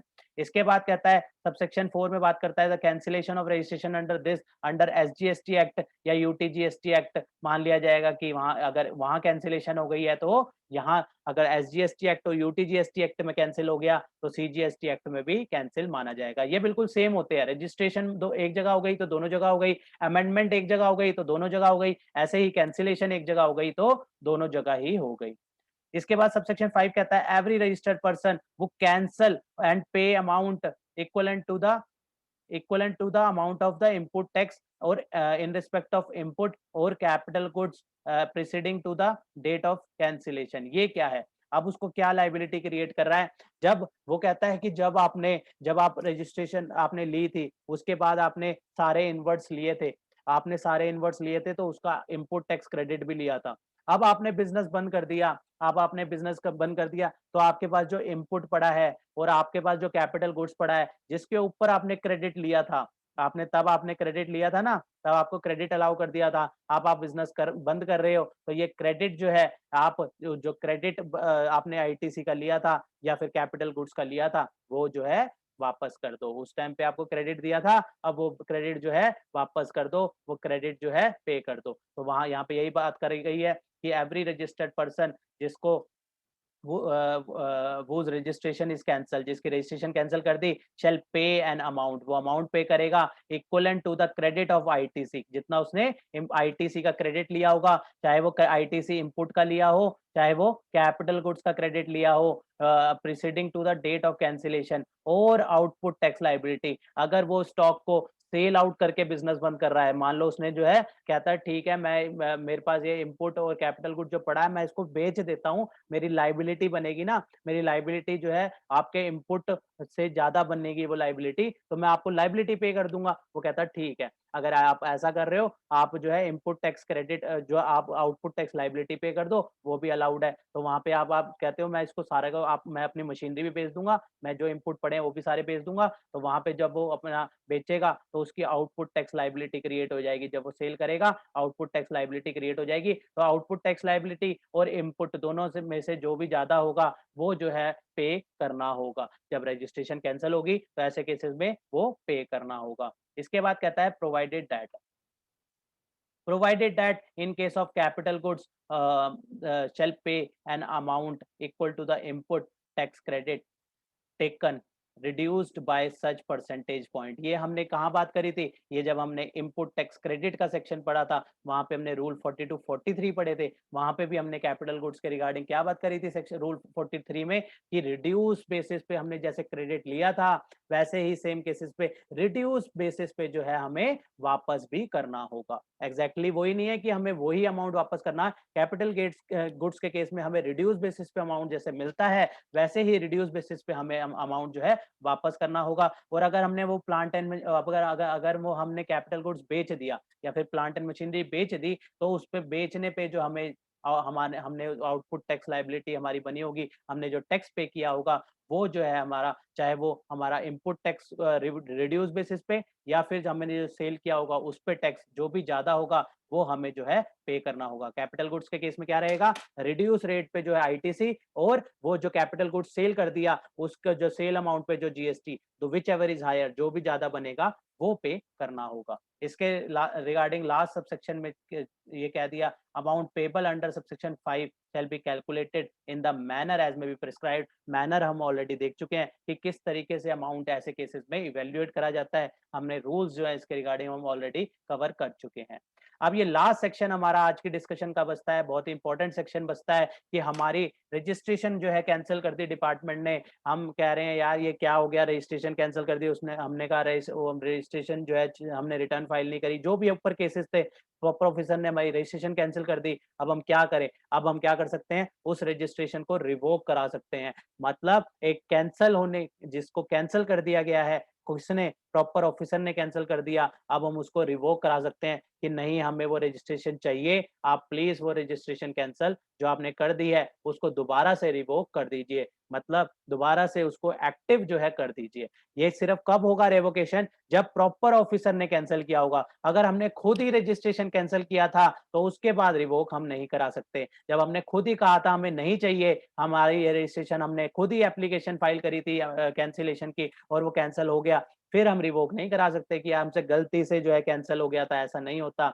आपने अगर प्रॉपर ऑफिसर ने आपकी कैंसिल कर दी है तो वहां पे उस केस में जो है आप रिवोक करा सकते हो। इसके रिगार्डिंग जो है सेक्शन 30 क्या बात करता है? कहता है revocation of cancellation of registration. इसको हम एक ही टर्म मानेंगे कि हमारी जो रजिस्ट्रेशन कैंसिल हो गई थी उसको अब हम क्या करा रहे हैं? उसको हम रिवोक करा रहे हैं। रिवोकेशन, उसको दोबारा से जिंदा कर रहे हैं, दोबारा से एक्टिव कर रहे हैं, जो कि रजिस्ट्रेशन कैंसिल हो चुकी थी। तो इसका सबसेक्शन 1 कहता है सब्जेक्ट टू द कंडीशन, अगर कोई कंडीशन लगाई हो तो उसके मद्देनजर रखते हुए any registered person, any registered person, वो registration is cancelled by the proper officer. यहाँ पे ध्यान रखना है कि सुओ मोटो, अगर मतलब अगर अगर हमने एप्लीकेशन, एप्लीकेंट ने फाइल करी है, टैक्स पेयर रजिस्टर्ड पर्सन ने अगर कैंसिलेशन फाइल करी है तो नहीं, अगर रजिस्ट्रेशन कैंसिल हुई है बाय द प्रॉपर ऑफिसर, अगर प्रॉपर ऑफिसर के थ्रू रजिस्ट्रेशन कैंसिल हुई है तब ही ऑन हिज ओन मोशन, अगर प्रॉपर ऑफिसर ने खुद कैंसिल करी है देन उस केस में रजिस्टर्ड पर्सन क्या कर सकता है? Registered person may apply for the revocation of cancellation within 30 days of the day of service of cancellation order. जब उसने कैंसिल की होगी तो हमें कैंसिलेशन ऑर्डर इशू किया होगा, उस कैंसिलेशन ऑर्डर के 30 दिन के अंदर जो है हम एप्लीकेशन देंगे प्रॉपर ऑफिसर को कि भैया आपने हमारी रजिस्ट्रेशन क्यों कैंसिल कर दी है, प्लीज इसको रिवोक कीजिए। कितने दिन का टाइम मिलेगा हमें यहाँ पे? 30 डेज का हमें जो है यहाँ पे टाइम मिलेगा। तो इसमें प्रोवाइडेड दैट, ये जो एक्सक्लूजन है ये स्पेसिफिक पीरियड के लिए थी, अब इतनी रेलेवेंट नहीं है, ये अप टू जो है हमारा 31/3/2019 के लिए थी, इसके लिए हम इसको स्किप कर सकते हैं ये, क्योंकि ये ना स्पेसिफिक पीरियड की थी, इसलिए इसको याद करके दोबारा जो है अब ये पीरियड जो है खत्म हो चुका है, इसलिए इसको हम अब छोड़ सकते हैं। इसके बाद सबसेक्शन 2 में जो बात करी गई, कहता है proper officer may in such manner as may be prescribe by order either revoke or reject. जैसे एप्लीकेशन में होता था वही यहाँ पे भी है कि जहाँ पे कैंसिलेशन में होता था, अमेंडमेंट में होता था, अमेंडमेंट में हम फाइल करते थे, वो अमेंडमेंट प्रॉपर ऑफिसर देखता था, या तो वो एक्सेप्ट करता था, या फिर दो ही चीजें होंगी, एक्सेप्ट होएगा या रिजेक्ट होएगा। ऐसे ही रेवोकेशन में भी है, हमने रेवोकेशन की एप्लीकेशन डाली कि भैया हमारा कैंसिलेशन कर दिया है आपने, रिवोक कर दो, वो या तो हमारी सुन लेगा, कहेगा ठीक है इसको ठीक कर दिया, रिवोक कर दिया, या फिर वो नहीं सुनेगा, उसको रिजेक्ट कर देगा। तो यही दो बातें होंगी, यही दो बातें यहाँ पे लिखी है सबसेक्शन 2 में, सेक्शन 30 के सबसेक्शन 2 में यही दो बातें लिखी हैं कि वो आइदर रिवोक कर देगा, मतलब आपकी एक्सेप्ट जो एप्लीकेशन थी एक्सेप्ट हो गई, या फिर वो रिजेक्ट कर देगा। और क्या इसमें प्रोवाइडेड क्या डाला? जब भी वो रिजेक्ट करेगा, वो रिजेक्ट बिना आपको शो कॉज नोटिस दिए नहीं कर सकता। पहले आपसे पूछेगा कि मैं आपको ये जो आपने डाली एप्लीकेशन इसको मैं रिजेक्ट करने जा रहा हूँ, आप कोई रीजन देना चाहते हो कि क्यों ना करूँ रिजेक्ट? तो वहां पे आपका रीजन को कंसिडर करने के बाद जो है वो रिजेक्ट करेगा। तो कोई भी application of the cancellation of rejection जो है वो रिजेक्ट नहीं कर सकता बिना, unless opportunity of being heard, बिना अपॉर्चुनिटी दिए वो कैंसिल नहीं कर सकता। उसके लिए मैंडेटरी है रिवोकेशन के जो है अपॉर्चुनिटी ऑफ बीइंग हर्ड देना जरूरी है। इसका इसका सबसेक्शन 3 कहता है कि रेवोकेशन ऑफ कैंसिलेशन जो है वो अगर एसजीएसटी एक्ट में कैंसिल हो गई है या यूटीजीएसटी एक्ट में कैंसिल हो गई है तो मान ली जाएगी वो यहाँ पे सीजीएसटी एक्ट में भी कैंसिल हो गई है, या फिर अगर वो रिवोक हो गई है तो वो यहाँ पे भी रिवोक हो गई है। सीधी सी बात है, ये तो हम ऊपर भी देखते आए हैं, एक्टिव तो दोनों जगह एक्टिव, अमेंडेड तो दोनों जगह अमेंडेड, ऐसे ही कैंसल्ड तो दोनों जगह कैंसल्ड, ऐसे ही रिवोक तो दोनों जगह ही रिवोक। ये हमारा इस तरीके से जो है कैंसिलेशन कर दी। तो कैंसिलेशन किस किस ग्राउंड्स में करेंगे वो हमने सारे देख लिए ऊपर कि अलग अलग ग्राउंड्स है। हमने रिटर्न फाइल नहीं करी, कैंसिल कर सकता है। हमारी अगर कंपोजिशन डीलर के केस में रिटर्न फाइल नहीं करी तो कर सकता है। फ्रॉड वगैरह का केस लगा तो कैंसिल कर सकता है। उसके बाद हम जो है उसको जो है रिवोक की एप्लीकेशन डाल सकते हैं, वो एक्सेप्ट कर सकता है और रिजेक्ट कर सकता है। तो सेक्शन 30 में अगर हम बात करें तो हमारा सेक्शन 30 जो रेवोकेशन ऑफ कैंसिलेशन की बात करता है, उसके क्या क्या कॉन्सिक्वेंसेज बनते हैं, कॉन्सिक्वेंसेज क्या क्या रहेंगे एप्लीकेशन ऑफ रेवोकेशन के। एक तो शो कोज नोटिस देगा, जो शो कोज नोटिस आएगा उसका फॉर्म नंबर है REG 23 में हमें शो कोज नोटिस देगा कि कारण बताओ मैं आपका जो है कैंसिल क्यों ना करूं। रेवोकेशन ऑफ कैंसिलेशन जो है REG 22 में जो है हमारा रेवोकेशन ऑफ कैंसिलेशन रहता है। और अगर रिजेक्ट होता है तो रिजेक्शन ऑर्डर जो है हमारा रहता है REG 05 में हमारा रिजेक्शन ऑर्डर हमें मिल जाता है कि नहीं, आपकी जो एप्लीकेशन है, आपका जो नंबर है ये कैंसिल कर दिया गया, जो रेवोकेशन की एप्लीकेशन है वो कैंसिल कर दी गई, राइट। तो इस तरीके से जो है अलग अलग सर्कमस्टांसेस में जो है अलग अलग हमारे केस बनेंगे। इसी के साथ हमारा ये चैप्टर जो है अब फिनिश होता है रजिस्ट्रेशन का। बहुत ही इंपॉर्टेंट चैप्टर रहा।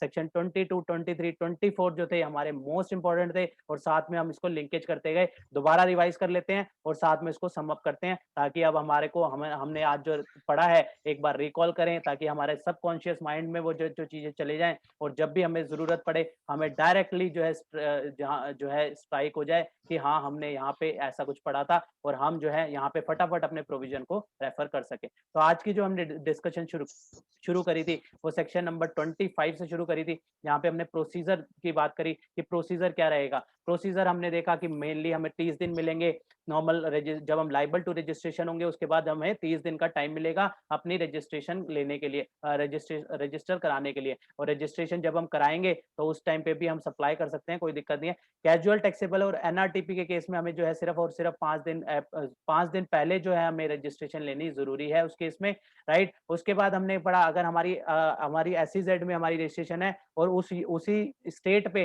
कोई और यूनिट भी है तो दोनों की हमें सेपरेट रजिस्ट्रेशन जो है लेके चलना होगा। उसके बाद हमने टेरिटोरियल वाटर की बात करी कि टेरिटोरियल वाटर से अगर हम कोई सप्लाई कर रहे हैं तो हम कौन सी स्टेट पे रजिस्ट्रेशन लेंगे, हम वो उस स्टेट पे रजिस्ट्रेशन लेंगे जो स्टेट हमारी टेरिटोरियल वाटर से सबसे पास में पड़ती है, उस स्टेट में जो है हम रजिस्ट्रेशन लेंगे। उसके बाद हमने बात करी कि सिंगल रजिस्ट्रेशन, एक स्टेट में एक ही रजिस्ट्रेशन चाहिए। इसके अलावा फिर प्रोवाइजो में हमने बात करी कि अगर हमारी डिफरेंट बिजनेस वर्टिकल है तो हमारे पास ऑप्शन है कि हम जो है एक ही स्टेट में जो है अपनी अलग अलग बिजनेस वर्टिकल की अलग अलग रजिस्ट्रेशन भी ले सकते हैं। मैंडेटरी नहीं है, एक ही रजिस्ट्रेशन में दोनों काम भी चला सकते हैं और अलग अलग रजिस्ट्रेशन दोनों अलग अलग बिजनेस वर्टिकल के लिए ले सकते हैं। अगर सेम बिजनेस वर्टिकल है तो एक ही लेना पड़ेगा, जो हमने एग्जांपल लिया था ना शूज और क्लोथ वाला। अलग अलग है तो अगर हमारा शूज की ही 2 फैक्ट्री दिल्ली में है तो हमें एक ही रजिस्ट्रेशन उसके लिए लेना होगा। तो इस तरीके से कहानी चलेगी। और उसके बाद सबसेक्शन 3 में हमने कहा था 25(3) में हमने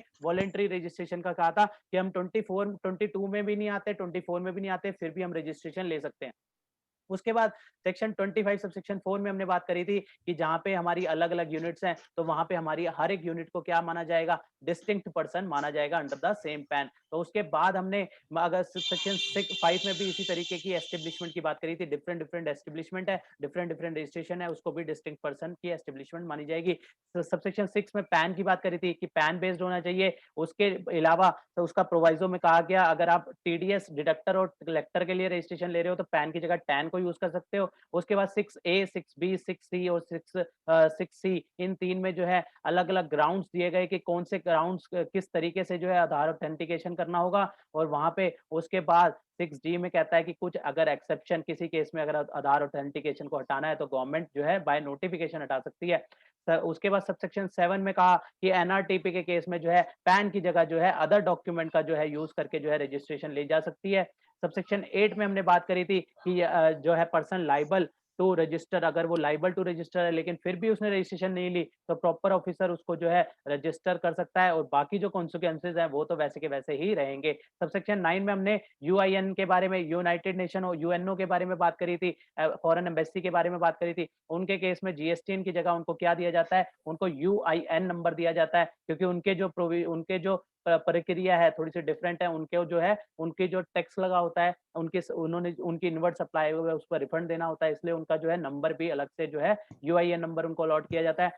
सबसेक्शन 10 में हमने बात करी थी कि एप्लीकेशन जो आएगी, जो प्रॉपर ऑफिसर के पास, उसको वो आइदर एक्सेप्ट करेगा, रजिस्ट्रेशन की जो एप्लीकेशन आएगी उसको आइदर एक्सेप्ट करेगा या रिजेक्ट करेगा। उसके बाद सर्टिफिकेट ऑफ रजिस्ट्रेशन मिल जाएगा। 12 में हमने देखा था कि इस तरीके से जो है अगर कोई डेफिशिएंसी मिलती है तो जो है उसको मद्देनजर रखते हुए रजिस्ट्रेशन ऑफ या फिर UIN number shall deem to be granted, अगर जो टाइम पीरियड स्पेसिफाइड है उसमें अगर रिवर्ट नहीं आता तो मान लिया जाएगा कि आपकी एप्लीकेशन जो है एक्सेप्ट हो गई है। उसके बाद सेक्शन 26 में हमने पढ़ा था कि एक्सेप्ट होगी अगर एसजीएसटी एक्ट में आपने अप्लाई किया है वहां रजिस्ट्रेशन हो गई तो सीजीएसटी में भी मानी जाएगी। ऐसे ही सबसेक्शन 2 में बात करी थी कि रिजेक्ट एक जगह रिजेक्ट हो गई तो दूसरी जगह भी रिजेक्ट होगी। सेक्शन 27 में हमने कैजुअल टैक्सेबल पर्सन और एनआरटीपी के अलग अलग सर्कमस्टांसेस देखे थे कि इनके लिए जो है 90 डेज के लिए उसको इनको रजिस्ट्रेशन मिलेगी और फर्दर जो है इनको अगर ज्यादा टाइम की चाहिए तो जो है फर्दर वो एप्लीकेशन प्रॉपर ऑफिसर को दे सकता है और फिर फर्दर उनको 90 डेज तक की जो है फर्दर एक्सटेंशन मिल सकती है।